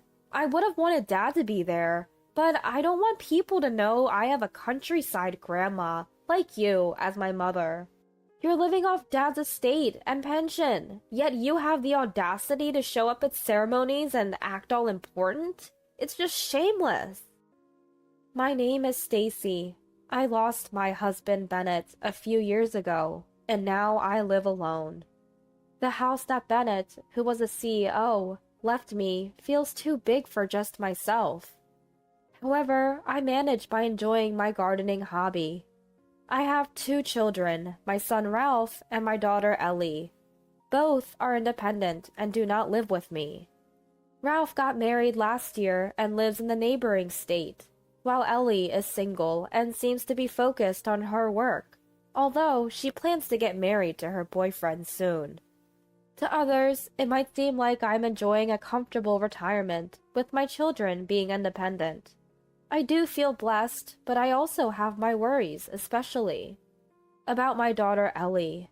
Since she was a child, Ellie has always been a strong-willed, competitive, and active girl, unlike me, who is more laid back. She didn't get along with me and was closer to Bennett, who was more active in society. When Bennett fell ill, Allie's attitude towards me got worse, and when he passed away, she blamed me, saying, "This happened because Mom wasn't strong enough." I was already emotionally drained from losing Bennett, and Ellie's words were just too much for me. However, with Ralph's support, I was able to recover. Ralph comforted me, saying, "It's not your fault, Mom. You did your best. It's just that you and Ellie have different personalities, so don't worry about it." However, Ellie's attitude towards me didn't change, and she stopped coming home, even for Christmas. Now, we rarely see each other. I found out that Ellie is considering marrying her boyfriend, not from her, but from someone else. Ellie lives in a condominium nearby, but she rarely visits or contacts me. Even if I contacted her, the probability of a reply was low. I thought maybe the company was busy, so I refrained from insisting on contacting them. But one day, I was surprised to hear about Ellie's recent situation in a call from Ralph. "By the way, Mom, have you heard about Ellie?" "What's that?" "Oh, dear. She hasn't told Mom anything again. Ellie, you see, is getting married to her college boyfriend." "What? I haven't heard anything about that. I haven't even met the boyfriend." "The two of them often travel together and bring us souvenirs from various places. I always told her to properly talk to you, but you haven't even met him." "She doesn't come here at all. I thought she was too busy with work to come." "Really? She said she's not busy at all since she moved apartments. She's been able to go to various places with her boyfriend because of that." Ralph was certainly surprised, but I was even more so. There was so much I didn't know about Ellie, and it was hard to have a conversation with Ralph. "By the way, what's Ellie's boyfriend like?" "Well, his name is Glenn. To be honest, I don't really like him. I think he's a good match for Ellie's personality, but..." "Ralph is gentle and similar to me in personality. If he doesn't like Glenn, then I probably won't either." Adding to that, the information that Glenn is a good match for Ellie's personality gave me a rough idea of what kind of person he is. "I'm worried about various things." "I understand how you feel, but Ellie is an adult. She'll be fine. They'll probably get along well as a married couple, and won't bother Mom too much." "Is that so? That's a bit sad, but it can't be helped." The conversation ended there, but the problem was what happened afterward. A few weeks after the call with Ralph, I finally received a contact from Ellie. Hearing from Ellie after a long time was undoubtedly a happy occasion, even if she hated me, and I was noticeably cheerful when I answered the phone. "It's been a while. Why did you suddenly contact me? Did something happen?" My cheerful voice was the complete opposite of Ellie's, which was stiff and cold. "I got married last week." "What?" I was stunned by Ellie's unexpected statement. "And I have a favor to ask. When I told my husband about our house, he said he wanted to live together. We're going to decide on a new house eventually, but can we temporarily live in your house? You have plenty of rooms to spare, right?" "Well, there are rooms, but being asked so suddenly..." I've already arranged for the movers. I've also terminated my apartment lease. It's not a big deal if 2 more people move into that big house, right?" I felt angry at Ellie for selfishly moving things forward, despite having neglected her family home until now. "If you've already canceled the room, there was nothing I could do but accept it." "Fine, but you must find a new place immediately." "Who do you think you are? That house was built by Dad, and you're living off the money and pension he left behind." "Really, Ellie?" "That's all I wanted to talk about. Goodbye." With that, Ellie hung up the phone. I was at a loss as to what to do. But there was nothing to be done. The thought of someone else in the space I had been alone in for so long might be surprisingly pleasant, and I hoped that living with Ellie again would help mend our relationship. On the day, I prepared lunch for 2, waiting anxiously for Ellie to arrive. When the doorbell rang, I welcomed her in. Hi, long time no see. It's been a while. Ellie's appearance had changed dramatically. Her hair was dyed blue and white, and she wore flashy clothes unlike before. What happened to your hair? Didn't your company say anything? Huh? Company? I quit. What? And since I'm back, I won't have any trouble living. Stop nagging me about my looks, just because you dress like an old lady. Just as I was starting to feel uneasy about our future, a man entered. Hi, I'm Glenn. I married Ellie. Nice to meet you. Hi. I'm Stacy. Nice to meet you too. This is a big house. The yard is huge. We could have a barbecue. Right, Ellie? Yeah, let's invite everyone over next week. Ellie's attitude towards me changed completely, and she chatted happily with Glenn. They stomped upstairs, calling in the movers, and pushed past me on the stairs. Hey, Mom, we can choose any room, right? One for me and Glenn each. Yes. I made lunch. Do you want any? No thanks. We'll eat out later. Saying that, the two began unpacking noisily. From the second floor, there was never-ending noise and laughter, and one cardboard box after another was carried in by the movers. The cardboard boxes that didn't fit in the room were left on the first floor. It seemed that the two had finished unpacking as they came downstairs. It looked like they were going out to eat.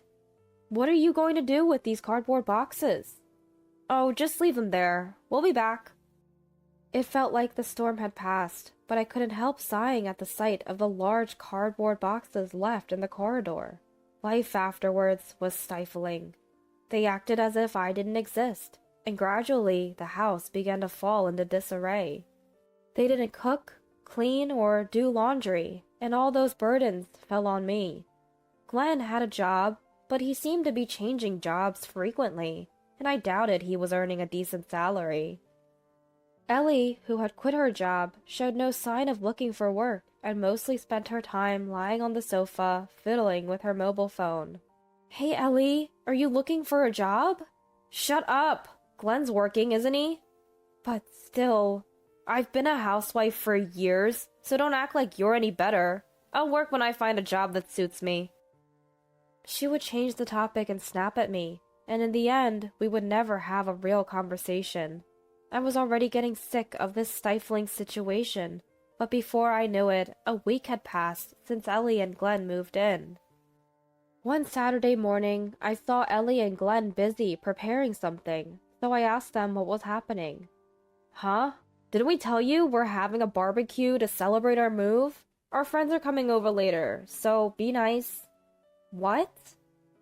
Didn't you hear Stacy? Mom, you're so slow and forgetful. Oh, and stay in your room. It'd be embarrassing if our friends saw you. They laughed at me, and without asking for permission, started setting up the grill and chairs in the garden. Later, their friends arrived, and they all had a barbecue, making a racket from the afternoon.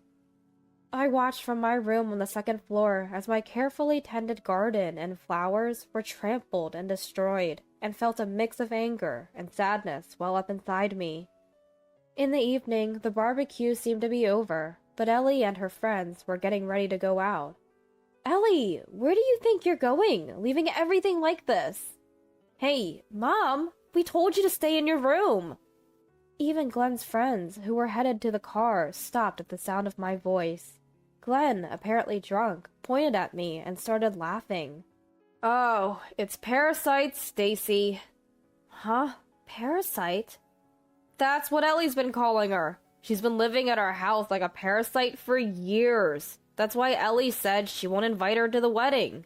She's been saying that since they were dating. She'll take her money but won't invite her. Glenn laughed loudly as he said this, and his friends dragged him to the car. Ellie laughed mockingly as I stood there, stunned. Well, that's what I think. She's made me feel bad for years, so the least she can do is pay for the wedding. It's her daughter's big day, right? But not inviting her to the wedding? What's that about? I'd be embarrassed. If Dad were alive, I'd want him there. But I don't want people to find out my mother is like some country grandma. She's living off Dad's estate and pension like a parasite, and then she shows up at weddings and funerals, acting all important. It's just too much. Ellie laughed again as she walked past me. Oh, and can you clean up the garden? I'm going out for drinks. With that, she got in the car with her friends and drove off. I sighed as I looked at the messy garden, realizing that the innocent Ellie who used to play there was gone. Maybe she changed for the worse because of Glenn and his friends. But her feelings towards me haven't changed. She genuinely feels that way about me. That I'm a leech living off Bennett's estate, that I'm not independent or interesting. But I have a secret that I haven't told my children. About 10 years ago, I started investing in stocks with Bennett's guidance, and now I receive $20,000 in dividends annually. So I actually have enough money to move out and live on my own. In fact, I've been considering selling this house because it's become too difficult to manage as I've aged. But it's also the house where I shared so many memories with Bennett, and I don't want my children to lose their childhood home. But now that things have come to this, I need to do something. I was resting after cleaning up when I got a call from Ralph. Mom, I heard. Did Ellie and Glenn come to the house? I can't say I'm okay. They've been here for a week, and I'm already exhausted. I knew it. Mom, those two are planning to take over the house. They might even try to take the estate. I've met Glenn, and he's the type to spend money recklessly. Ellie said she's almost out of savings. What? She used up her savings? Yeah, she was calm about it, but I was shocked. She said they were planning to have a destination wedding. Do you think she's serious? They're probably expecting me to pay for it. Ellie and Glenn's true colors were starting to show. At the same time, a thought crossed my mind. By the way, Ralph, may I come visit soon? There's something I'd like to discuss with you. After hearing everything, I feel like we can't let things continue this way. Yes. We need to talk about it. And if Mom comes, Judy will be happy too. We'll be waiting. A few days later, I headed to Ralph's house. Glenn had gone to work, but Ellie was still sleeping late, as usual. I told her I was leaving through the bedroom door, but there was no response. Ralph's wife, Judy, warmly welcomed me, a visitor from the next state over. She seemed to have heard the situation from Ralph. Stacy, I've heard from Ralph. I know there's a lot we need to talk about, but please, make yourself at home while you're here. Thank you, Judy.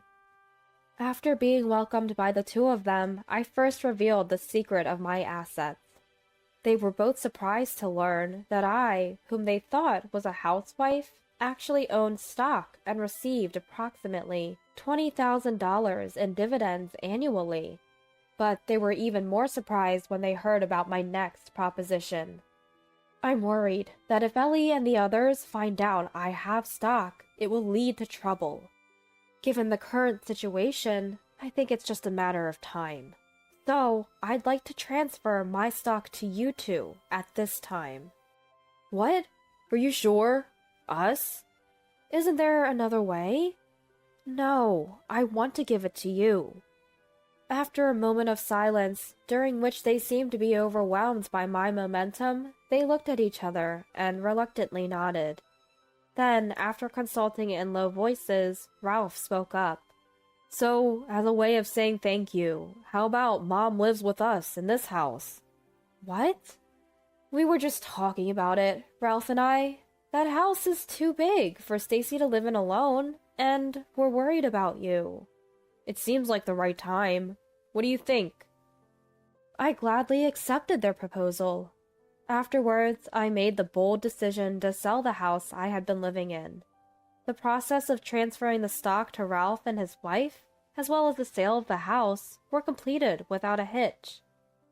As I quietly packed up the house, Ellie, who seemed to find my actions suspicious, approached me. Mom, it looks like things are disappearing from the house. Is something going on? Oh, I was going to tell you. I've decided to sell the house. You two will need to leave soon. What? What do you mean? I'm moving to Ralph's house tomorrow, so please leave as soon as possible. If you stay, I'll call the police. What are you talking about? I can't deal with this all of a sudden. But you don't even listen to me, and you never call back when I reach out. Hearing Ellie's voice, Glenn also came downstairs to find out what was happening, and sure enough, he was furious. Hey, Ellie, what's this all about? Weren't we supposed to be able to live here forever? I don't know. I'm just as surprised as you are. I won't interfere with you and your husband anymore, so don't worry. I hope your wedding will be a wonderful one. Wait a minute, Mom, you're going to help pay for the wedding, right? It's your daughter's big day. No, I'm a parasite, remember? I don't have any money to give you. And I've decided to have Ralph and Judy manage all my assets, including my stocks. Ellie and Glenn's faces twisted more and more. I glanced at the two of them as I was getting ready to leave from the entrance. Stocks? Mom, when did you do that? You've been calling me a parasite and pension-living grandma, but even I have my strength. I had a $20,000 dividend from stock investments every year. I was actually considering giving some to you. Well, take care. As I closed the entrance door, I could hear them arguing from inside the house. I was worried, but at the same time, I felt a strong sense of relief and joy, thinking, I finally told them off. I clenched my fist and headed to Ralph's house. After that, Ellie and Glenn managed to find a place to live, but their relationship quickly became strained. They visited me once, completely different from before, trying to butter me up and win me over. What's more, Glenn, perhaps because he knew I had some stocks left, bragged about recently starting stock trading and tried to get me to give him some. I remember finding it amusing how transparent his attentions were. Since then, the two have been living separately. Ellie seems to be having a hard time finding a new job. But she has no savings, and she has to make a living, so she's been working part-time jobs day and night while looking for employment. It's easy to imagine how mentally cornered she must feel, given that she used to look down on people who couldn't earn their own living. But I had no intention of helping her. She and Glenn, who have always looked down on their parents and called them parasites, are now getting their just desserts. I hope they manage to support each other and prevent their already difficult lives from falling apart completely. As for me, I am now living a peaceful and contented life with my eldest son and his wife. I share hobbies with Judy, and when I think about the suffocating days I used to have, I'm so glad I decided to live with them. Recently, my grandchildren were born. They are adorable little girls, like angels. Supporting busy Judy is hard, but I feel very fulfilled every day. Since they are gentle children, I don't have to worry about them growing up to call their parents parasites like someone else we know. From now on, I want to continue to live a peaceful and happy life, savoring the true happiness that is characteristic of me, with Ralph and Judy and the grandchildren. You're good enough for dog food. Come on, say bow. I never thought I'd be subjected to such humiliation. Although our marriage is still fresh, I've tried to comply with this woman's demands in my own way. But it seems all for naught. She might be an alien or something. That explains everything. I don't know the language aliens speak, but I no longer wish to talk to her. My name is Allison. I'm a 32-year-old office worker. Perhaps influenced by my game-loving older brother, I've been fond of games since childhood, especially role-playing games that immerse me in unreal worlds. I've made many friends through social media, which I started a few years ago. One of them is my husband, Carmine. We both liked the same game and shared favorite characters and spells. When a new game came out, we'd go buy it together. After years of such companionship, we became conscious of each other and decided to get married. Carmine's parents are Stanley, who is often away on solo assignments, and Bianca, a housewife. Stanley, due to his busy work, comes home only a few times a year.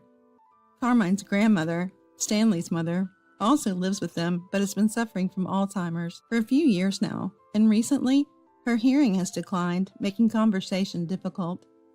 Grandma got forgetful all of a sudden when Dad went on his solo assignments. It must have been quite a shock, he said. Bianca takes care of the grandmother-in-law. Since Carmine lived alone early on, his parents-in-law's home is just Bianca and the grandmother-in-law.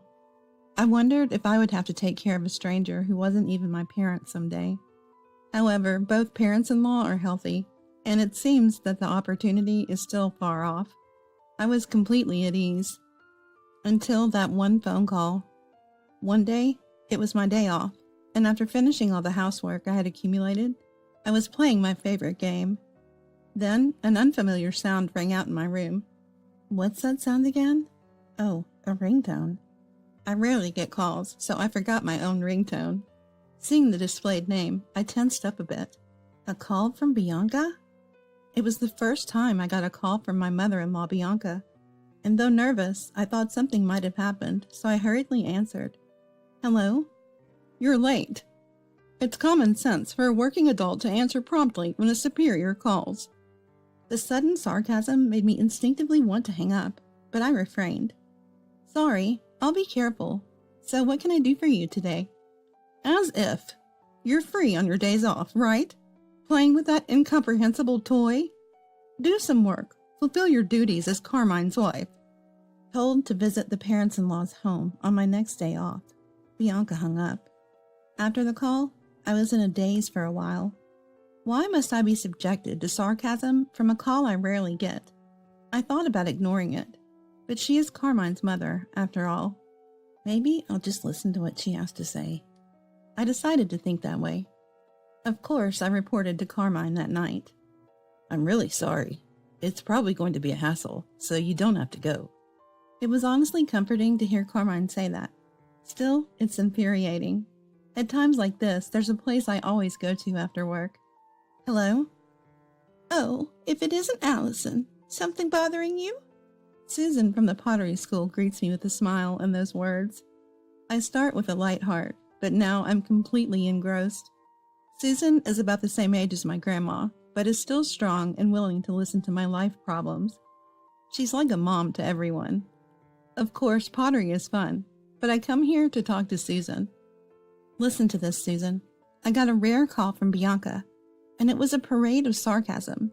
You must be free, she said, or do your duty as a wife. I didn't expect to be told such outdated things. Susan always listens to my complaints without a frown. Just ignore that pointless Bianca. There's still such old-fashioned people around. People who say such things are often lenient with themselves. My son's wife is just like that. I may not be blessed with Bianca, but I'm surrounded by kind people. It naturally makes me want to try harder. On my next day off, I did as Bianca told me and headed to the parents-in-law's home. When I parked and headed to the entrance, Bianca was already standing on the porch. Oh, scary. I struggled to stay calm and greeted her. Good morning. The norm is to act 30 minutes earlier. Don't keep your superiors waiting. She said that, and though I had just arrived, I already wanted to leave. I can understand this for work, but why must I be scolded for her inexplicable convenience? And the 30-minute early visit can be inconvenient for the other party, which I don't want to do. No, but it's still 10 minutes early. As I tried to answer, I was shouted at. Don't talk back. Am I in the military or something? I looked up, resigned. I will never open my heart to this person again, no matter what happens. And I will never take care of her in her old age. Even if offered a large sum of money, I refuse. Really, you're late for the appointment. Well, I'm off now. Bianca said this and was about to leave, so I stopped her. Wait a minute, you call me here without explanation, and I don't understand. Well, I'm going out until tonight, so you will have to come here on your days off from now on and do the housework. And take care of the person holed up in the back room, too. After saying this, Bianca left in her car. I've never met someone so hard to communicate with. She seemed kind when I met her with Stanley and Carmine, but that wasn't the case at all. I thought about going back without doing anything to avoid being scolded again. But more than that, I hadn't met my grandmother-in-law yet. Bianca had told grandmother-in-law, but since she didn't understand, she decided on her own that I didn't need to attend the family wedding. By the way, we only had a simple meal and didn't have a wedding ceremony. Later, Carmine and I were supposed to greet her together, but our days off didn't match, and embarrassingly, we never made it. "Excuse me." As I opened the entrance door, a shocking scene unfolded. Too dirty. It wasn't quite a garbage house, but it seemed to be a matter of time before it became one. The room was overflowing with things, and a mountain of laundry, washed or not, spread across the floor, and the kitchen sink was full of dishes. Dust had accumulated in the corners of the room, and it was visibly appalling. The last time I came, the room was clean and tidy. What on earth happened? This is too terrible. As I was thinking this, I heard noises from the back room. Ah, grandmother-in-law. Thinking I should greet grandmother-in-law, I went to the room. "Excuse me." "Oh." Since the day Bianca called me, I've been going to the parents-in-law's home as told. I've come to understand that Bianca probably spends every day out and returns home late at night. She doesn't seem to take care of the house or grandmother-in-law at all, and while she arrogantly tells me to do my wife's duties, it's clear that Bianca isn't fulfilling any herself. Maybe she got carried away because I obediently listened. "I'm relieved that Carmine, who always plays with toys, finally brought home a wife, but after all, a wife is a stranger. I guess you're a free housekeeper." I was loudly told that once. In this day and age, harassing a son's wife is just unacceptable. Of course, I reported all of Bianca's actions to Carmine, who kept apologizing every time he heard about them. "You don't have to go to that house anymore." That's what Carmine told me. He even said he would complain to Bianca himself, but I told him to wait because I had a plan. I continued to visit the parents-in-law's home because I was worried about grandmother-in-law. When Carmine saw that grandmother-in-law and I got along well, he was very pleased. After a few months of those days, while I was cleaning the parents-in-law's home as usual, Bianca said, "There's a memorial service at the end of this month, and people will gather, but make sure you don't say anything unnecessary, okay?" I smiled and replied, "Of course, Bianca." Bianca seemed not to be completely satisfied with my obedient self. The memorial service was for Carmine's grandfather, the grandfather-in-law's death anniversary. He had already passed away by the time I married Carmine, but he was said to be a gentle and kind person. He got along very well with grandmother-in-law, and they used to travel together. Carmine told me they always held hands when they were out. Grandfather-in-law died of cancer, and grandmother-in-law took devoted care of him. But the parents-in-law did not help at all. It's just unbelievable. "There's a lot of preparation to do, so make sure you come early, okay? And I think you know what I mean." Bianca said that, and I cheerfully responded, "Yes, I'll act 30 minutes early." Yet she scolded me. "Your voice is too loud, be quiet." I thought about throwing the TV remote at her, but managed to hold back. "You can talk like that now, but just wait, get ready." I looked forward to the day of the memorial service. The long-awaited day of the memorial service. I was told to come 30 minutes early, but I went an hour early. Sure enough, it seemed to be an inconvenience, and Bianca, showing her true colors, came out of the entrance angry, saying, "You're too early. There's such a thing as too much." Honestly, when I saw her face, I thought she was a monster. I quickly cleaned the room and prepared the tables when I heard a cheerful male voice say, "Good morning." Heading to the entrance, I saw the staff from a famous local steakhouse standing there. I had been there once with Carmine, and the meat was tender and quite delicious. However, it's not kind to the wallet, so it's not a place I can often go to. As if saying I was fine, Bianca pushed me aside and began talking to the handsome staff in a slightly high voice. "Good morning. Nice weather today, isn't it? Oof-oo-foo." I saw someone say oof-oo-foo for the first time and went back to preparing. "Hey, hurry up and carry the food that arrived early," I heard Bianca's annoying voice. While thinking, yes, I headed to the kitchen. There I noticed something. Bianca, there's one meal short. Is this a mistake? Shall I call?" When I said that, Bianca, with a mean smile, said this. It's not a mistake. I never prepared a portion for you. I was stunned, never expecting to be treated like this. After all, today people are gathering, and you, my son's wife, won't have time to eat. How shameless. Feeling like I had been called a greedy person, I finally felt indignant. Maybe because I didn't talk back, she felt good and said, A housekeeper like you is good enough for dog food. Come on, say bow. Then she put the dog food left over from the dog they used to have in the parents-in-law's home in front of me. At that humiliating act, I couldn't help but laugh. I would never understand this woman, not in a lifetime, because she must be an alien or something. I have no intention of talking to someone with whom I can't communicate. Thinking that, I shouted at Bianca in a language I didn't know, pretending to speak alien. And for a moment, Bianca's face showed a hint of fear at my sudden behavior. What? Are you out of your mind? Are you mocking me? Yes, I guess so. I've been putting up with it for quite some time now. I don't like living in a house with someone as nasty as you. I don't know what you're upset about, but will you be satisfied if we get a divorce? Huh? I won't allow a divorce. Then I'd have to hire another housekeeper. That would be a waste of money. With that, Bianca came at me, trying to grab me. Stop it. How disgraceful. Turning around, there stood Carmine and my father-in-law, Stanley, along with Stanley's brother and his wife, who lived far away. Bianca hadn't noticed them because of our argument, but it was already time for Carmine and the others to arrive. I don't know how long they had been watching, but Bianca became completely subdued, perhaps because Stanley intervened or from the shock. Then it was time for the priest to come to the house. The memorial service ended modestly, and it was time to eat. But grandmother-in-law stayed in her room, saying she wasn't feeling well. I haven't eaten this in a while, but the steak here is really good. While Stanley said that, I was bustling around, bringing drinks and such.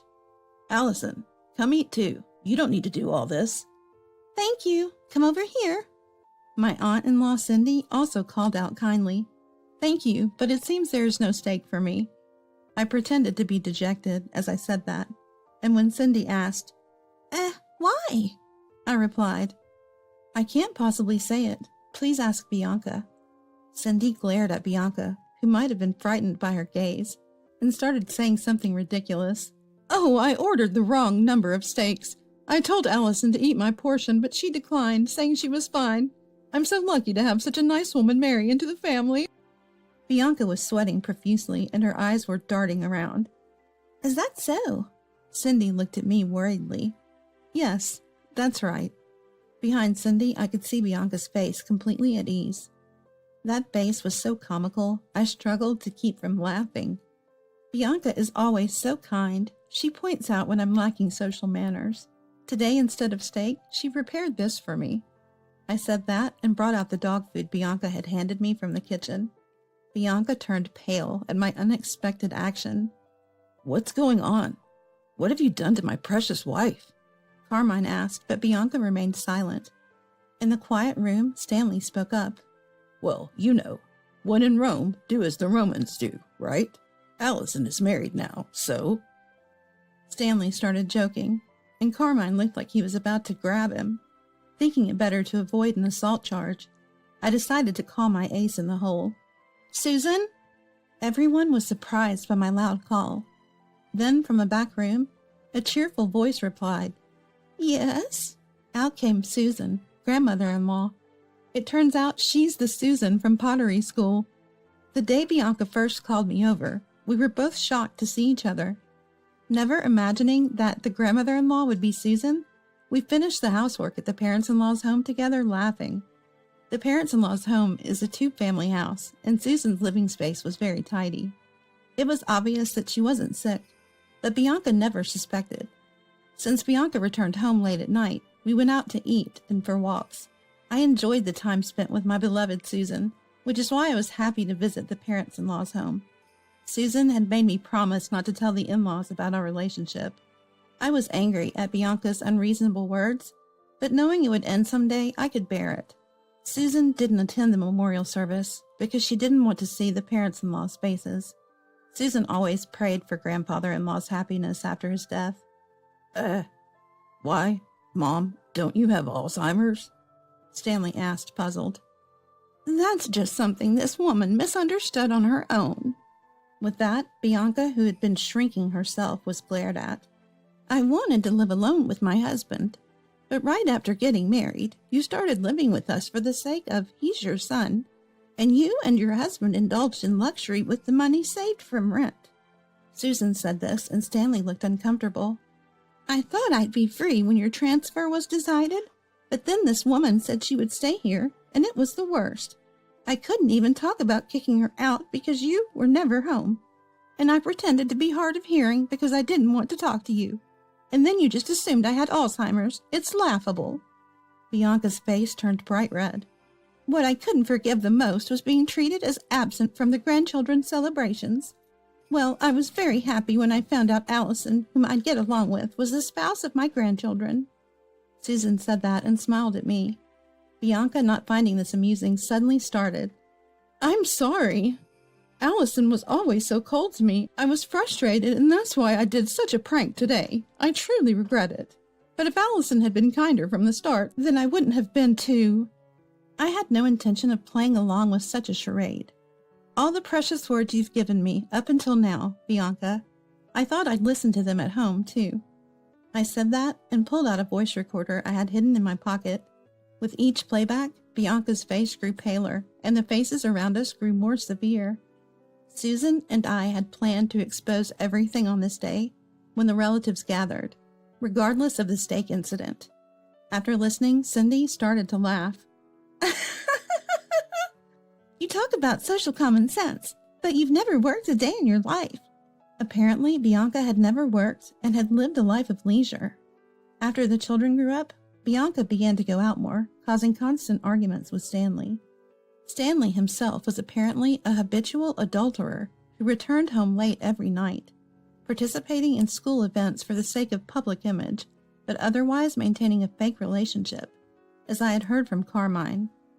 Carmine also hated it and left home as soon as he graduated from high school. That's why, pack your bags and leave right now. This is the precious home of my deceased husband and me. I will never allow you to return, and you too. Susan said this and glared at Stanley. You have another woman out there, don't you? Do as you please, trash son. I'm cutting ties with you. Stanley left the house as if fleeing, perhaps hit too close to home. And Carmine, I know you're busy with work, but come and visit once in a while. I understand if you don't want to, given such foolish parents. Susan said this to Carmine with a slightly sad look. Then we're heading home. As Carmine and I left the house, Bianca, looking furious, chased after me. Wait, clear up this misunderstanding. If I'm thrown out of here, I'll be in trouble. I thought if that was the case, she shouldn't have harassed me to begin with, but it's too late for her words now. I don't understand. Why don't you work? You seem to have a great understanding of how to be a respectful member of society. I said sarcastically and got into the car. She was shouting something outside, but I didn't care. She might as well regret the life she's led as she pleases. As for the former parents-in-law, after being kicked out of the parents-in-law's home, Bianca showed up at Stanley's place where he was working alone. But as Susan predicted, Stanley was already living with his mistress, and Bianca was quickly discarded. Furthermore, it turned out that Bianca had also been having an affair, and even worse, with a married man, and she was sued for damages by his wife. Since both our former parents-in-law had been unfaithful, the damages were sort of offset, but Bianca would likely continue to pay the mistress's husband. Stanley might lessen his burden if he sought damages from his mistress, but to me, they are strangers, and it doesn't matter anymore. They were a match in a way, despite the fake relationship I had heard about. Carmine has no lingering feelings for his former parents and intends never to see them again. I feel the same. As for us, we've decided to live in the parents-in-law's home where Susan lives. The house, once full of unpleasant memories, was transformed as we disposed of all the furniture Bianca had collected, and made significant changes to the interior, making it feel like a completely different home. Susan is surprisingly energetic for her age, but I'm more than willing to take care of her if she ever needs it. Furthermore, next year our family will be growing. I'm looking forward to living a happy life with my beloved family from now on.